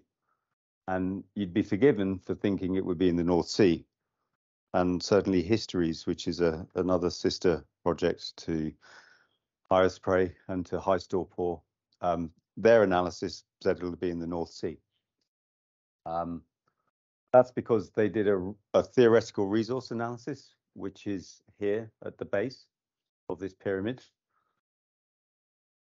The approach we took was a reserve analysis, which is data-led and data-heavy. So this is a techno-economic resource pyramid. It was, as far as I can tell, invented by Stefan Bacci in 2007, kind of based on his experience in mineral mining. But the idea is that you come in at the base and you do a theoretical resource analysis. So that's like every aquifer, every available formation, and you come up with a huge number. And that happened a lot in CCS, and these big numbers came out and the politicians were delighted and everybody kind of went to sleep. And then eventually someone comes along and does the reserve analysis, and then it turns out that in terms of what the SPE call a justified reserve, we have no capacity. But the nice thing about natural gas storage, is that it can be converted to hydrogen storage. And so we actually have a very viable, justifiable reserve. It's not quite justified yet, but if they're, I think, less than 5 years from an investment decision, then it goes from this highest status below justified into being a justified and bankable reserve.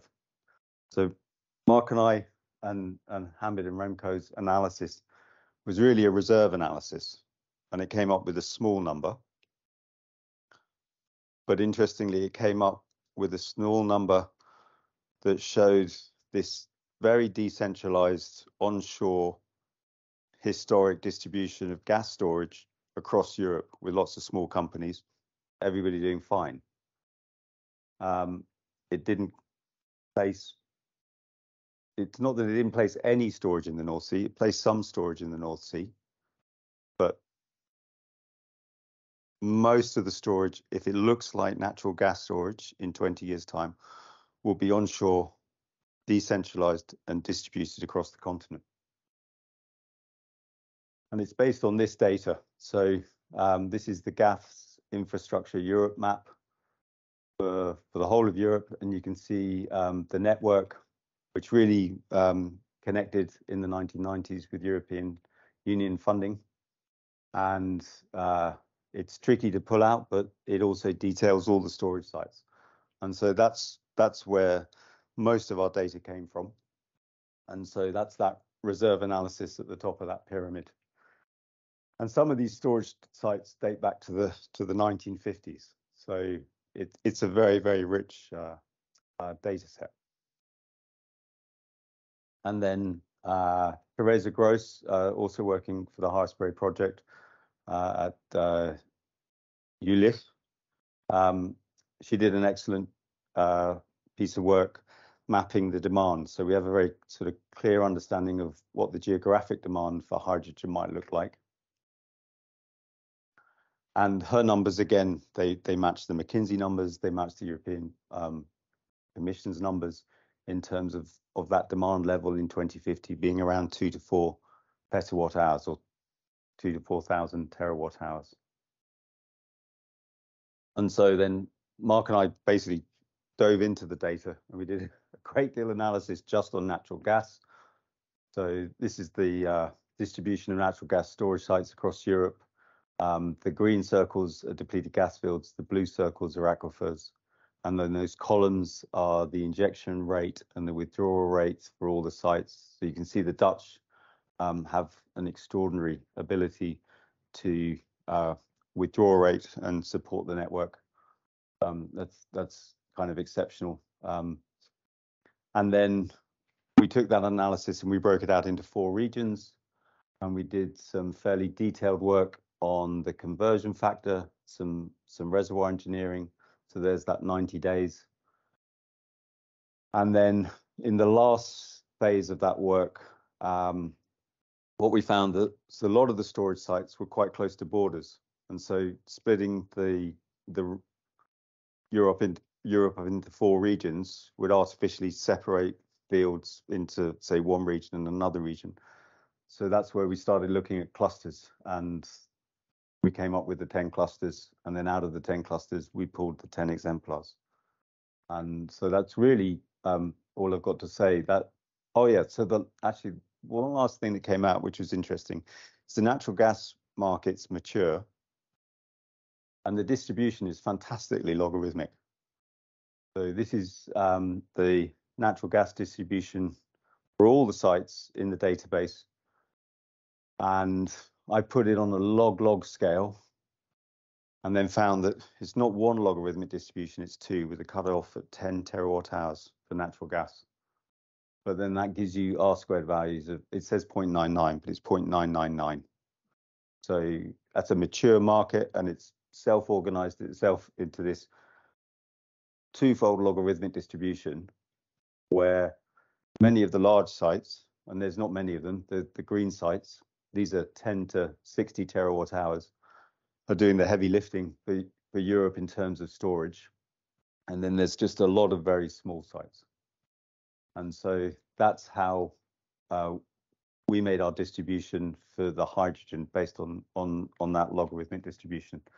And it's not a Pareto distribution, which would be 80-20, it's 70-30. And 70-30 doesn't have a name, but that's the distribution. So 70% of the storage is in 30% of the sites, and vice versa.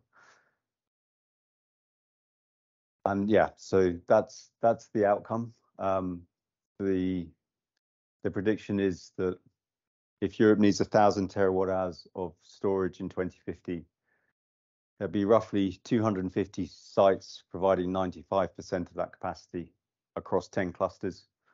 120 of those sites will be around about 5 to 15 terawatt hours. 130 sites will be small, so around 1 to 5 terawatt hours. And then there will be 150 little sites that are less than 1 terawatt hour. And that's the summary slide. So thanks for your attention.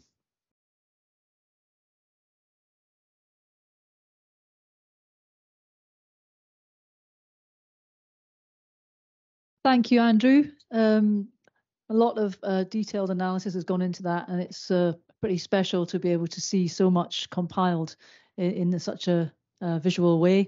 Any questions from the room for Andrew? In the middle.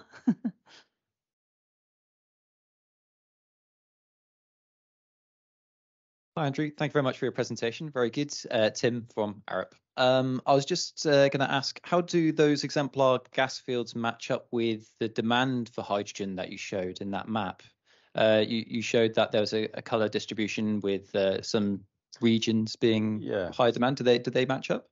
So it's not a perfect match. I mean, where there are high demand centers, so Northwest Europe in general, but you're talking about industrial Germany, the Netherlands, Midlands of England, if they're close to good assets, storage assets, then the storage is local. It's interesting to see where it breaks down, and really what happens is in 1993 is there's a great deal of funding for a trans-European network, and then that begins to balance demand, and then there's more dependence on the storage, and the storage can be offshored from, say, the Netherlands to, well, from Belgium to the Netherlands.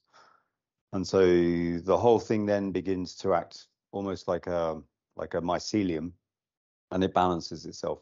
And so what you see is that, you know, where there was very high industrial activity and good natural assets, there's a very good match early on.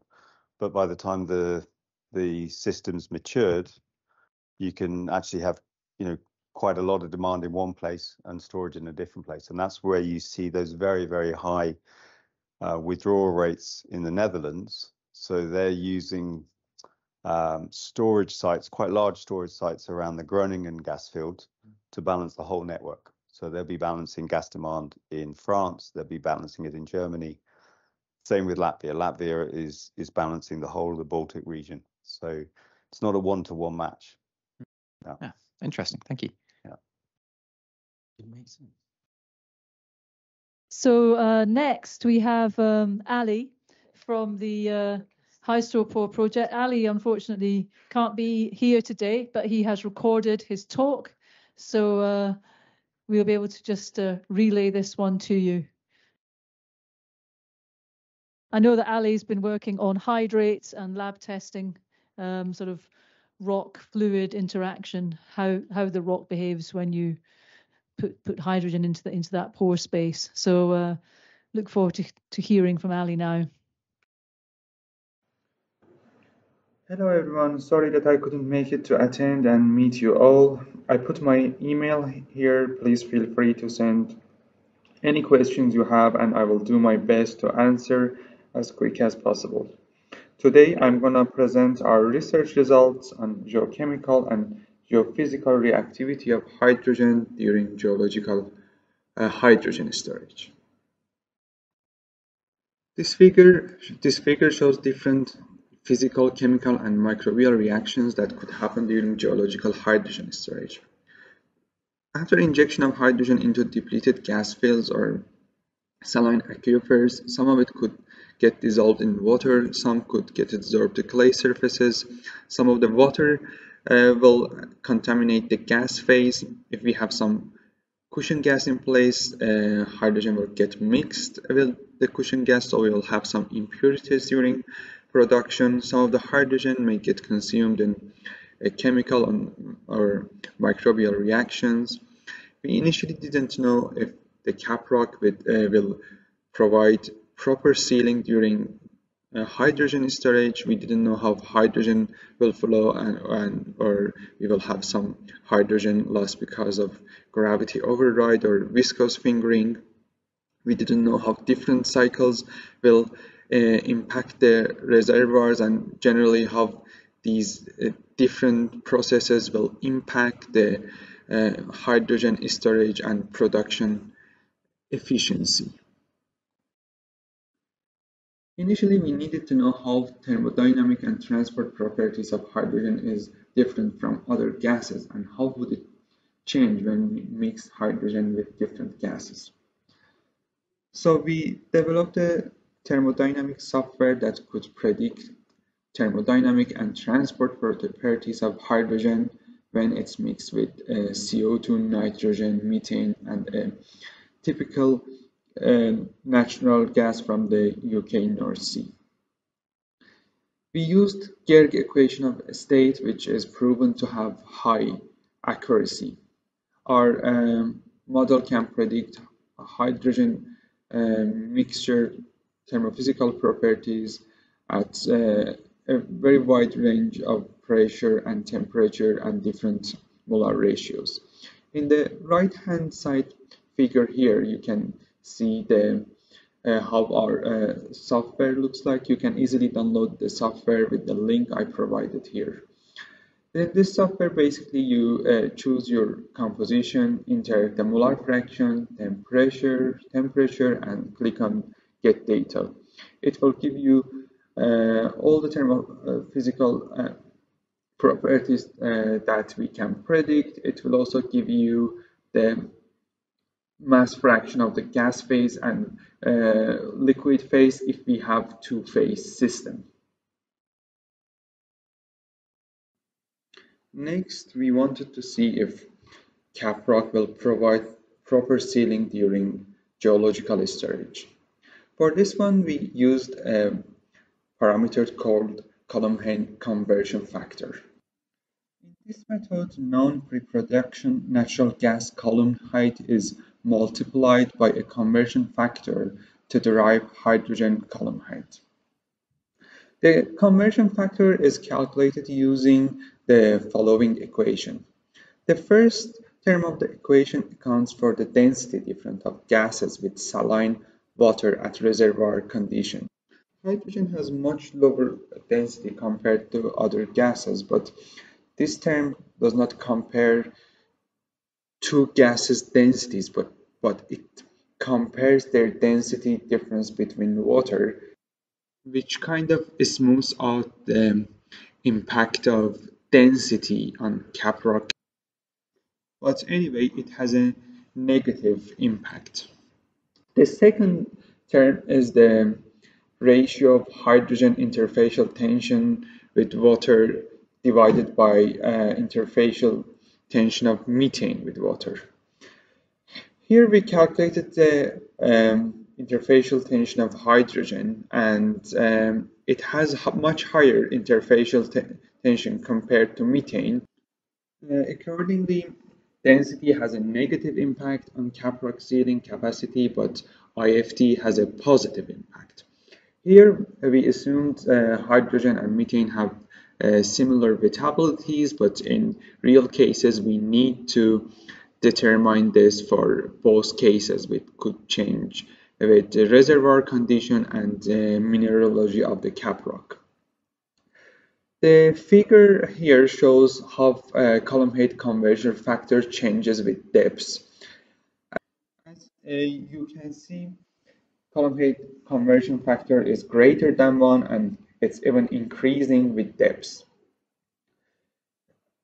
A column height conversion factor bigger than 1 means that we can store hydrogen even at higher pressures than reservoir initial pressure, but to avoid any geomechanical failure, we can store hydrogen at just reservoir initial condition. This is a good news, which means that we don't need to store hydrogen at lower pressures, and we can use the full capacity of reservoir without losing hydrogen from caprock. After knowing that we can store hydrogen at reservoir initial condition, we wanted to know how much hydrogen we can store at different geological settings. Here I won't go more in detail because I'm sure it will be covered in other presentations. I just wanted to do a bit of introduction to our very simple and easy app that you can use to calculate hydrogen storage capacity of different surface and subsurface facilities. Here basically you choose where you want to store hydrogen, which could be pipeline, gasometer, salt cavern, or depleted gas field. Then you enter your storage conditions and the volume, and it gives you how much hydrogen in terms of energy you can store. You can access to this software from the link here and install it like other softwares in your Windows. Next, we want to understand if we will lose any hydrogen because of geochemical reactions. For this, we designed and developed high pressure, high temperature batch reaction vessels. This was quite a journey because there wasn't a proper methodology for understanding geochemical reactivity of hydrogen. During these experiments, we initially disaggregate the rock samples and add our reservoir fluid samples to top of that and put in high pressure stainless steel vessel cylinders. Then we vacuum the air and remove the oxygen from water using flowing nitrogen into the water.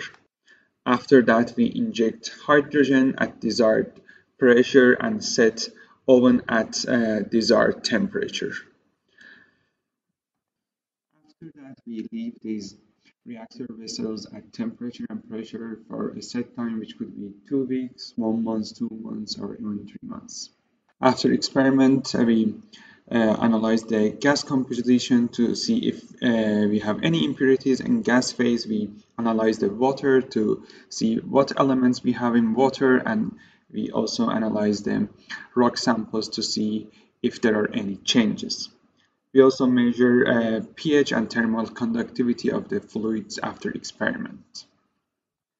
We run parallel experiments with nitrogen to make sure what we are seeing is direct impact of hydrogen rather than just increasing pressure of the system.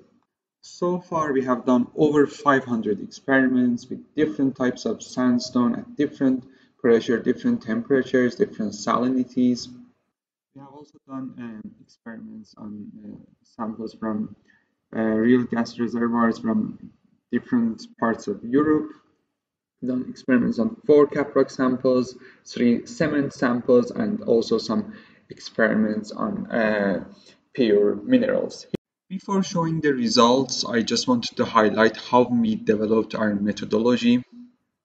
We did some initial experiments to understand how much rock we should put in the system, how much water should we add, what would be the effect of their ratio, should we sterilize the sample, what would be the effect of disaggregation, what would be the effect of salinity. We initially did our experiments inside stainless steel, then we realized we will have some contamination from the vessel, so we had to put our samples inside the glass, then inside stainless steel. We did many experiments to make sure our experiments are repeatable and reliable. And after that, we basically did our best to investigate the effect of any influencing parameter during our experiments. Figures here show the concentration of different elements after experiments. As I mentioned before, we repeated all the experiments with hydrogen, with nitrogen as well, to make sure what we are seeing is direct impact of hydrogen.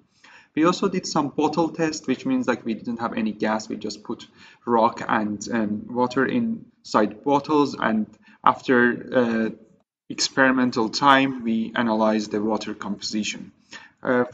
We call these bottle control experiments. The parameter delta Hn shows the concentration of the element after experiment with H2 deducted from the concentration of the same element after experiments with nitrogen under exactly same conditions. So each point here shows 2 experiments exactly at the same pressure and temperature. If the parameter is 0, means that the concentration of the element was same for hydrogen and nitrogen after experiment. The delta HA is basically the same, but deduction of concentration after H2 experiments from bottle control tests. Here the delta Hn are the red bars and delta HAs are gray bars. As you can see, the deviation in the delta HA is more than delta Hn, which is coming from the pressure. This shows that how pressure can impact the dissolution of different elements in water, which is kind of important parameter. If we are going to have hydrogen injection and withdrawal cycles, the reservoir pressure will change, so we will have some dissolution and precipitations happening.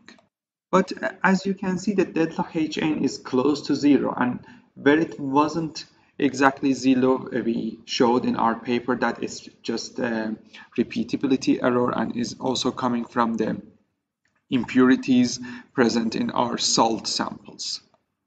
These figures show the composition of gas phase after experiments. The left-hand side one shows the concentration of experiments with hydrogen. At the right hand side one shows the concentration of gas phase after experiments with nitrogen. As you can see, we didn't detect any impurities in the gas phase, and the only impurity we had was the water vapor. So when we inject hydrogen into the reservoir and produce it, we will definitely have some water coming to gas phase if we have water phase present in the reservoir. As I mentioned, we have done over 500 experiments. So far, we have published 2 articles from our results. The first one was mentioning that hydrogen will not react with different types of sandstone at different salinities, pressure, temperatures, up to 80 degrees. We also published an article mentioning that hydrogen will not impact the integrity of wellbore and will not react with different components in cement. However, we observed some reactions with hydrogen and pyrite. If we have pyrite and high temperatures, like 120 degrees, we may have reaction which has already been reported in literature, but we didn't observe any reaction between hydrogen and pyrite at 80 degrees. For higher temperatures, we have done some new experiments, and this is a part of a HyStorPor project where we are trying to understand what would be the impact of different parameters during reaction of hydrogen and pyrite. The next result I want to discuss is the findings from our experimental study of unsteady state drainage relative permeability curves with hydrogen and brine. It was on 3 different rocks, 2 different sandstone and 1 carbonate rock. The experiments were done using the experimental setup shown on the left of the screen. I have no time to go into all details, but the full details and discussion can be found in the paper accessed through the link at the bottom of the screen. Here we did experiments to not only understand the effect of rock type, but also understand the impact of pressures and salinity. In summary, for all the 9 experiments, the drainage relative permeability is characteristics of a strong water-wet system, as the wetting phase relative permeability decreased rapidly at relatively low gas saturation due to its occupancy of smaller and less permeable pores. And curves vary as expected with gas type, salinity, pressure, and bulk rock characteristics. It must be noted that this is an early study, and the impact of any additional influencing parameters such as presence of impurities in the gas phase or specific mineral in rocks must be explored further in future studies.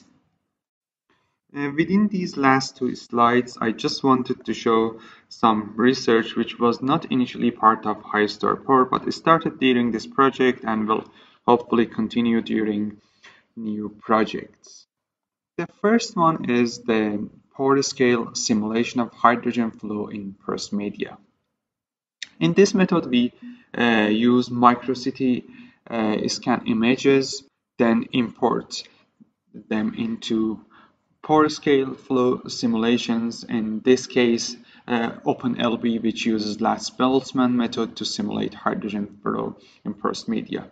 Here I put some examples from our initial runs. Circles show the rock grain, and the blue color shows hydrogen, and red color shows water. We run 2 simulations here.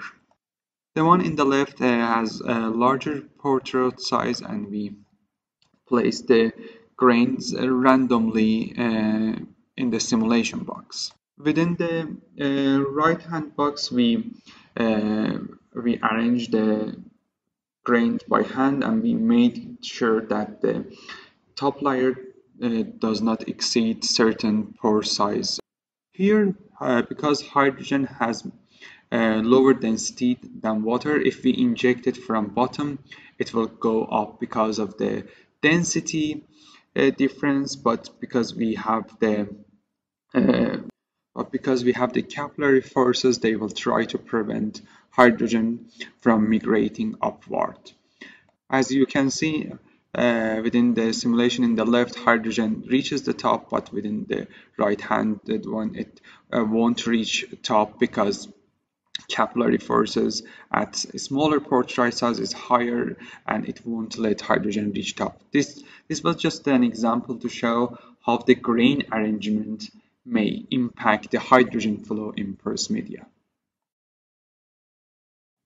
We also designed and developed a high pressure temperature micromodel which we can use to visually observe multi-phase flow in porous media. Here we can get the pore structure of rock using micro-CT scan, then print it on a micromodel and visually see how hydrogen will flow under different pressure temperature conditions. We can increase pressure up to 100 bar. We also designed and developed high pressure visual cell where we can put just a slice of rock in the system and observe visually the surface of the rock. We can use this to measure wettability and to see visually if hydrogen reacts with any types of rocks. Thank you for listening. Please email me if you have any questions. There's some fantastic experimental work which is truly groundbreaking, and I think there's a rich source of references there for those who want to follow up. And again, you're more than welcome to submit questions for Ali, which we can relay to him. So last up, again, we have Catriona. So Catriona is going to talk in some closing remarks now about understanding multi-phase flow and residual trapping risks during cyclic hydrogen injection and production.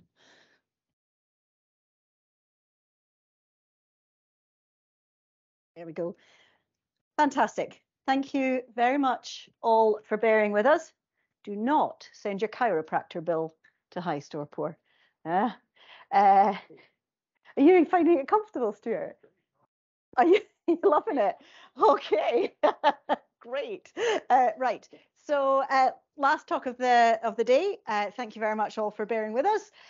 What I want to do actually is really building on from what Ali was talking about.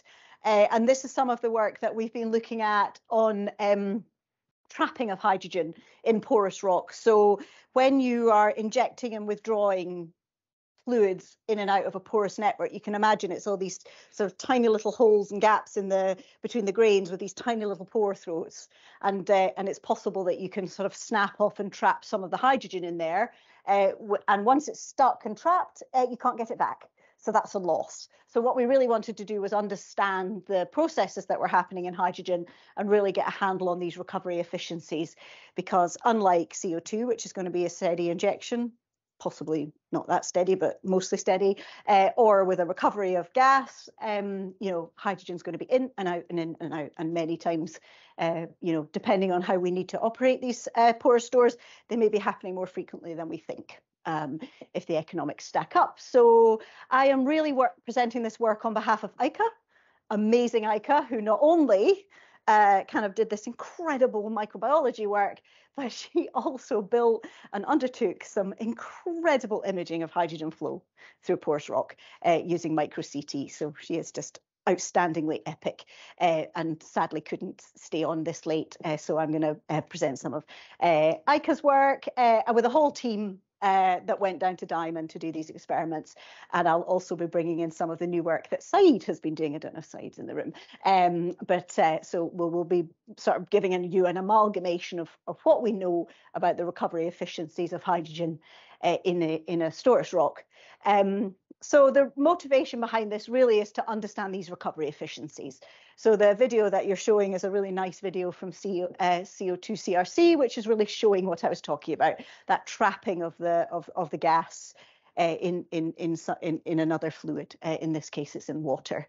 So what we really we had some really key questions we wanted to ask is it going to be cumulative? So every time you go in and out, are we going to trap more? In which case you're going to have these increasing losses over the life cycle of your project. How much is going to be trapped? Maybe none, maybe a lot. We didn't know. And what influences that? What's controlling that? And it's going to be the pore network. So these were really the three key questions that we wanted to start to investigate, because these are really important in terms of understanding the commerciality and essentially a capex really. But I'll show you what I mean by that when we go through the next couple of slides. So I always love showing gratuitous pictures of kit, because I love the kit we've got here. So anytime anyone wants to come and see the lab, so you're always very welcome. We've got some really fabulous equipment. So the equipment that you can see here, this is all our imaging equipment. Okay, so this is how we can peer right into those rocks, right down to the pore scale, and understand those processes that we're wanting to understand. So we can X-ray CT the images using our in-house facilities, or we can go to the national labs. For these, we use quite small core plugs. We also have the glass micromodels and visual flow cells that Ali showed you on his previous presentation. And then we have the traditional core flooding experiments, which is more online with what the oil and gas industry are used to doing. So we have a whole host of scales that we can look at and systems whereby we can really peer into the hydrogen flow through the porous network in the under subsurface conditions of temperature and pressure. So the work kind of the thought behind all of this started, like, how does hydrogen flow through? It's light, it's little, like, what's it going to do? So actually, this kind of work started a while back, where I was working with a PhD student, Rachel. We weren't looking at hydrogen, but we were looking at helium, and we were looking at noble gases actually for CO2 tracers. So we designed this lovely experiment, 1 meter long core, and we basically would saturate it with CO2, and then we'd send a pulse of a noble gas through it. And really, what we wanted to understand was how those gases would kind of flow through a porous network. So these are the kind of concentration arrival peaks. So basically, over time, as the gases starts to get detected by the mass spec, you can see how that rises up. So it's normalized to the maximum concentration that you can get. But this picture here is the most useful one, which is really a bird's eye view down, looking down onto those curves. And I think they're really useful because what they show is that if you've got a tight curve, you've got that sort of advection dominated flow, you've got this delayed arrival, so what you can suddenly see when you compare all of these different ones. So we didn't do hydrogen in the first experiment, but what you can do is see the helium. So what you can see is, depending on the molecular size of the gas, so we started xenon, krypton, argon, neon, and helium to the top. And what you can see with these curves is that helium has a very distinct later arrival. Yeah, it's much later. That peak is kind of delayed from everywhere else, but it's very tight. Those bright colors, they're really tight. So you can just imagine it. It's like going everywhere. So it's like, oh God, I'm getting there. But it all gets there together. So it's like a big gang all traveling through every single pore space, that they all come together. So that was really the first insight into how hydrogen might just flow through the porous network. So yes, it goes everywhere, but it stays together. It goes and it sort of flows, which could be a good thing. It might not be a bad thing. And then we started to look at that with hydrogen a couple of years later with a wonderful master's student, Chris McMahon, who's now at Strathclyde doing a PhD student, doing a PhD, sadly not in hydrogen flow. And basically that continued to tell that same story. So again, comparing that helium curve, which we see up there, with the hydrogen one. So you're still seeing that really tight peak and a slightly delayed arrival time. So what we could see is that hydrogen might be moving as that kind of uniform front, accessing quite a wide bit of the pore network, but really traveling together, which is not a bad thing when you're looking at it. So do you think, will that play? Oh yeah, this is imaging of hydrogen flow through a porous network. First time. We did this at Diamond. Really bad resolution, I'm afraid, but can you see the white bursting through? Can you see that? This is really cool. This is it. So what you can see here, so this is imaging that we took at Diamond Light Source. So this is hydrogen being ejected. Actually, it's ejected from the top in real life, but the video's tilted round. But what you can see in that video is that hydrogen and how it's moving through the pores, and you can see how it's just, it's moving together. You're not getting these massive big, Andrew, a 5 millimeter diameter core. So quite a small area to get the resolution that we need to do. So this is, this is cool. The first time we've seen hydrogen flow through a subsurface. Anyway, I digress. So as well as kind of trying to sort of get a handle on how hydrogen might flow through the reservoir, we really need to understand if it behaves in the way we expect it to behave. Does it behave in a way that methane behaves? Does it behave in a way that CO2? So are our reservoir model simulations going to be up to scratch, or do we need to do something differently? So one of the key measurements of how a gas will flow through a porous network is the wettability. So the wettability is essentially the kind of whether the flowing medium wants to adhere onto the grains in the reservoir, or whether it's not. It's kind of not quite hydrophobic, but it doesn't necessarily want to stick. But if it was going to be wetting, it would be like sticking onto the edges, and it would be hindering its flow, and it might make things a bit more complicated. So we're not normally used to dealing with that in our gases. So we wanted to make sure that hydrogen behaved as that kind of non-wetting phase, so that our models were up to scratch. So what you see in this picture is a injection of hydrogen through a brine. We used a brine that could so in water, then this fancy brine that shows up on the X-ray CT, followed by hydrogen. So in this picture, hydrogen is showing up as black.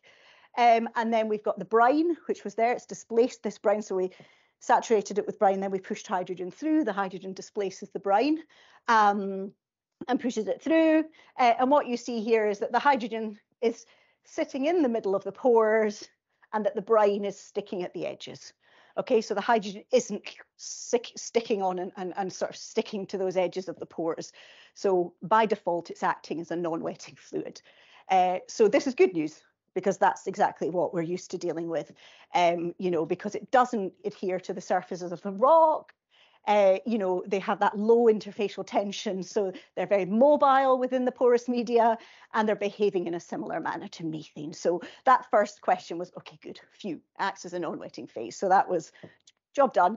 And there's a paper that describes all of that work. So this is a crazy picture, but so now we know that it doesn't stick to the rocks, and it goes through as we expect it to do in a water saturated rock. The next question we needed to ask is, okay, so when it goes through the rock, is it going to get stuck and trapped off like that video I showed you right at the first one? Are we going to get little bits of hydrogen that get stuck in the pore network and left behind? Because once they're left behind, they're a loss. So what we did was we did an experiment at 3 different pressures. So this first one is that's the first, so top picture is the drainage cycle. So when we say drainage cycle, what we mean is the hydrogen is displacing the water. So that's the drainage cycle. So you've got a water saturated or brine saturated sample, and we've injected the hydrogen. Okay, so that's the top picture. The second picture is the one we really want to know about. When we bring it back out again, when we produce that hydrogen back out again, how many of those little hydrogen blobs are being left behind? Okay, so that's the sort of imbibition cycle, as we call it. So we've got the drainage cycle where we're pushing that water out the way, and then we're doing the imbibition cycle where we're pulling that hydrogen back out, and the water can displace back into those pore spaces. And we did that at 3 different pressures. So to interpret these pictures, all you really need to know is anything that's the same color is connected. Okay, so in the top 3 pictures, so in this one here, mostly blue, fantastic. All of that pore network of hydrogen is all connected up. It's very nice. There's a few little bits with different colors. So those are little bits of hydrogen that aren't connected to the main cluster. But in general, that's a very well connected system. At a slightly higher pressure, you notice it forms 2 big clusters. You've got those 2 different colors in it, okay? But generally, that's good. The hydrogen's going through all the pores. It's all just flowing along, as I said. It's like just as a big gang going everywhere. And then the bottom pictures are what happens when you pull it back out again, okay? So this is like, oh, the stragglers left behind, okay? And we don't want that many stragglers left behind, because that is a cost. Every bit of hydrogen you leave behind in your reservoir is a loss of it's a loss of money, because it costs you money to put it in there, it costs you money to make. So it's really important that we understand how much of this residual hydrogen is left behind and residually trapped. And what you can see really is quite a bit. They're all lots of different bits of different colors, so they're not connected, and there's quite a bit left. And really, 10% of it. Okay, so about 10% of, under these conditions anyway, for this particular rock, about 10% of that hydrogen was left behind. Okay, so that was at the 2 megapascals at low pressure, 11% at the higher pressure, and a wee bit more at this one. But this is really linked probably to the 2 separate clusters, okay? So this is not unexpected, not ideal, right? We don't want this loss, because that means that when you're conditioning your reservoir, you might have to accept that you're going to have this loss. So the next question is, okay, we've got this loss. If we do it again and again and again, is it going to be 10% every single time we do this journey in and out, in and out? Are we going to be cumulative on this? So the next stage of our work was to have a look at a second injection of hydrogen and then a second injection of brine. So this slide here looks at the effect of 2 different cycles. So we've got that primary drainage. So that first in time we displace our hydrogen. We displace the brine with our hydrogen. And then we pull our hydrogen back out. So we produce our hydrogen. The hydrogen's displacing the water. And then we do it again. So we pop the hydrogen back in again into this.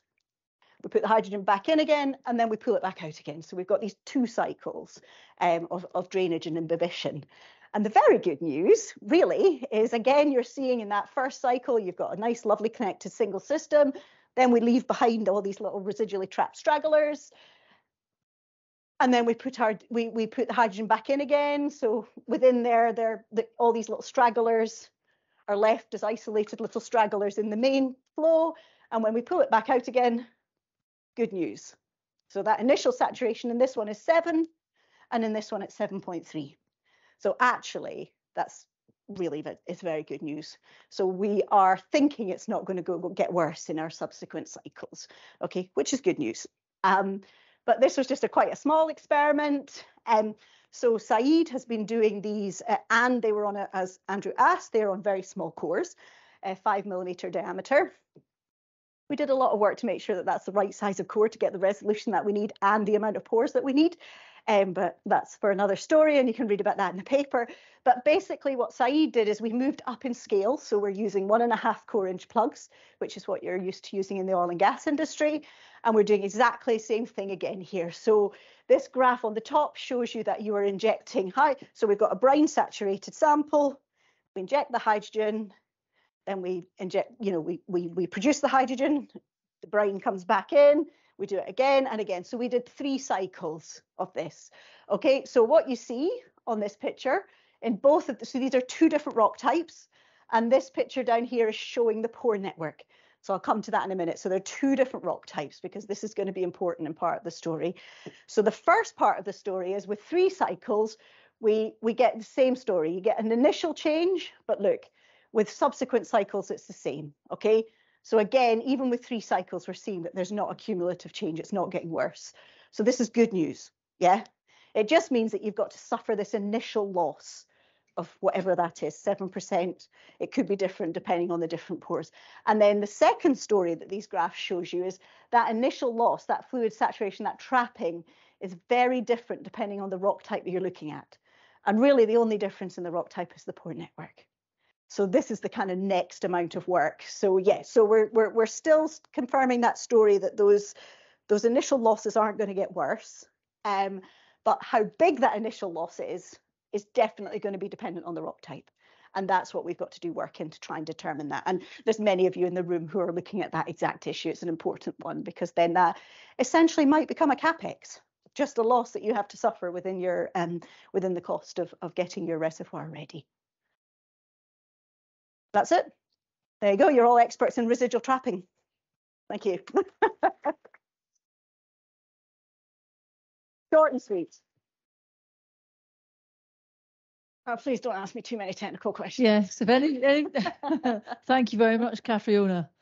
Fantastic. I love the video. I've never seen hydrogen moving through. Thank you. Porous Very medium impressive. before. Anybody have a question for Catriona? Oh, Ian, you're not allowed to ask any questions. It's going to be too technical. I mean, it might be. Well, so why was it changing? So that when you were doing the one injection, you were showing it was changing with pressure. What was like the saturations you were getting was changing between, I think, 2 megapascals, 5 and 7.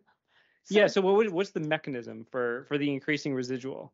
Can I just like suggest? Remember? I can. Oh no, you remember? No. Yeah. Ian, something to do with density and yeah, exact. Gillian will be able to. Gillian, can I? No. All right, I'll read. Is Eric in?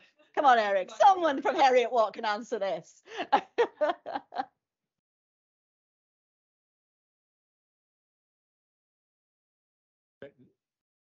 Is the IFT reducing with increased pressure?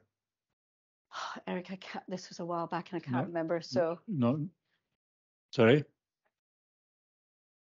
Sorry, increasing with well, so normally IFT reduces with increased pressure, but these results would suggest it's increasing with for hydrogen. I don't know the answer. Yep, beautifully technical question, Ian. It will be answered in the paper. Yeah, you have to read it. You have to work for your answer. Good question. When the answer is not. Oh, that's clear. Yeah, obvious. We know the answer. Sorry, that's such an unprofessional answer. I really should know, but really read the paper. Yeah. Grant. Is Saeed in the room? No. Okay, that's fine. Katrina, absolutely fascinating because it's so far away from my sort of day job, as it were. One thing I was just wondering is when you said you put it in for the second time, and if you go to the slide, I think it's the next slide. So everything's not everything, but lots of pore connections on the one on the left. You take it back out, and then they're all the stragglers, as you said. Mm-hmm. I was wondering, when you put hydrogen back in, would you have expected the stragglers to be part of the? Yeah, so depending on if they're fully residually trapped, then no, because they've got that like surface tension around them, so it's harder to pick them up. Some will pop back into the mainstream, but it's not like mercury. That we used to do. So the problem is once they're encased, they're isolated. Yeah. Great news for CO2 storage. This is what you want. Oh, no, too many questions. It's not a question, it's an observation that in the previous slide and in this one, the residual saturation is exactly the same pores. They're just coloured differently. Yeah. But if you ignore the colour, then it's the same shape. So the same pores are being reused all the time. Yeah. Yeah. Once these are trapped, they're trapped in that. It's basically not getting any worse, really, appreciably worse the second time around. So, time for one more. Oh, they're being very polite in roll. So, sorry, you just said that the hydrogen saturation from when it's residually trapped wouldn't be able to then be reincorporated into the netback. No. Does that then decrease the capacity of the reservoir? Yes, and impacts the injectivity. Yeah. Because your tortuosity is increased. So the next time you inject, the effective permeability has changed. So your injection pressures go up. Absolutely. And it would roughly decrease by 7 to 10% from that first injection cycle. From that first injection cycle. So yeah. So we had to inject at a slightly higher pressure in this one to overcome all the obstacles that were created by those stragglers. They really are an inconvenient things in the way. Yeah, absolutely. Right. I think I've got a trick up my sleeve. We've got a Mentimeter to do, which I know is pushing the room to the limits. But can we say thank you very much to Catriona for now, and we'll cut the questions.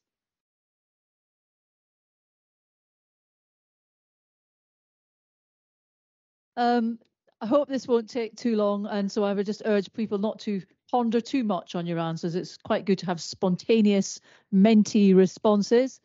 Please, can you, if you have a smartphone handy, this microphone's not really working great. Oh, that's better. If you have your smartphone handy, please go onto the menti.com and use the code at the top of the screen. If you can see it, can everybody read it? 3837 8128. 3837 8128.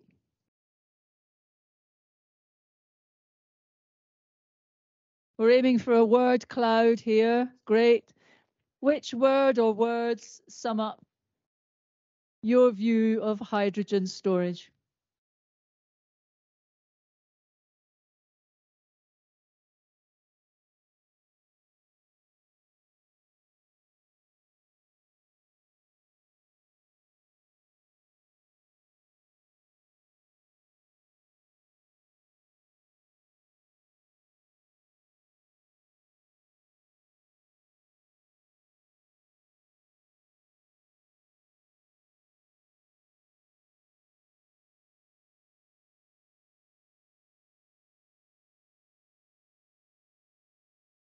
Great. Oh, hopefully that's a bit better. Some fab words coming out. Technically feasible, potential, interesting, encouraging, greenwashing. Oh, that's controversial. That's a controversial one. Needs project PM, game changer. On the whole, positive. So I'm gonna lots to learn. Demonstration projects. Yes, here from me on that one. Fabulous. Not affordable. Okay, we're going to move on to the next question. I want folk to be able to get out of the room before you all expire. Next question. From today, my understanding of geological storage has improved.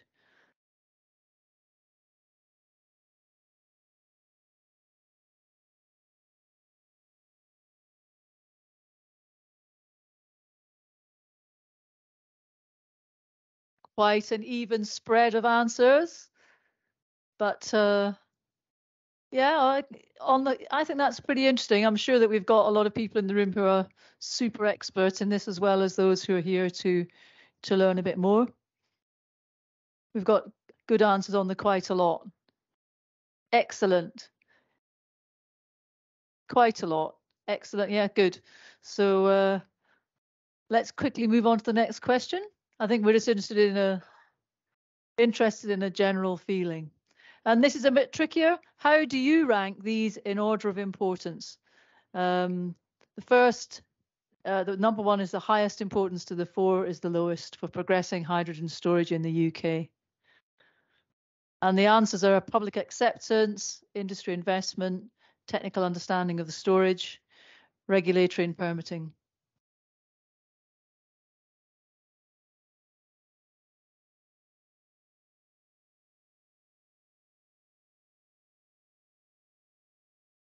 The reshuffle suggests they're kind of even, if you ask me, but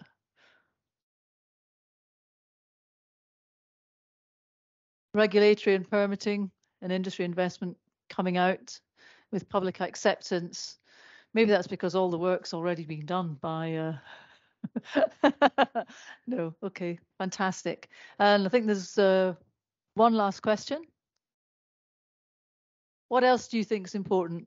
You can put as many answers as you want in here.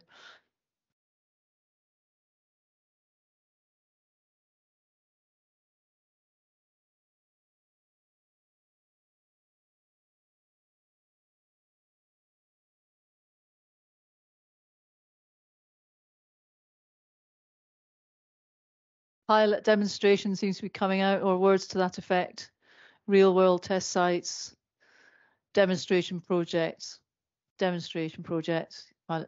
obviously being biased here, but skills are showing up, leakage, economical efficiency, getting a move on. I like that one. UK demonstration, flexibility of injection wells, financial de-risking. So a whole range of things here. And I hope that today we've touched upon many of these things already. Let's call it a halt on the Menti. Thank you for that last burst of energy. I'm going to pass on to Stuart for closing remarks. Right, okay. Thank you very much, Gillian. Closing remarks. Well, I've had quite a good day, really. It's interesting, diverse in the sort of intellectual sense, from rocks to public to all sorts, micro scale to macro scale, all sorts of different things. And the team managed to pull it together very well. So thanks to the SCCS team for booking the rooms, for arranging the schedule, contacting everybody, mailing out, arranging the food, which was actually remarkably edible for lunchtime. So that was quite good. And especially to all of you for coming, especially for taking time out of your busy days when there's all sorts of things you could be doing with hydrogen or carbon or making money or spending money.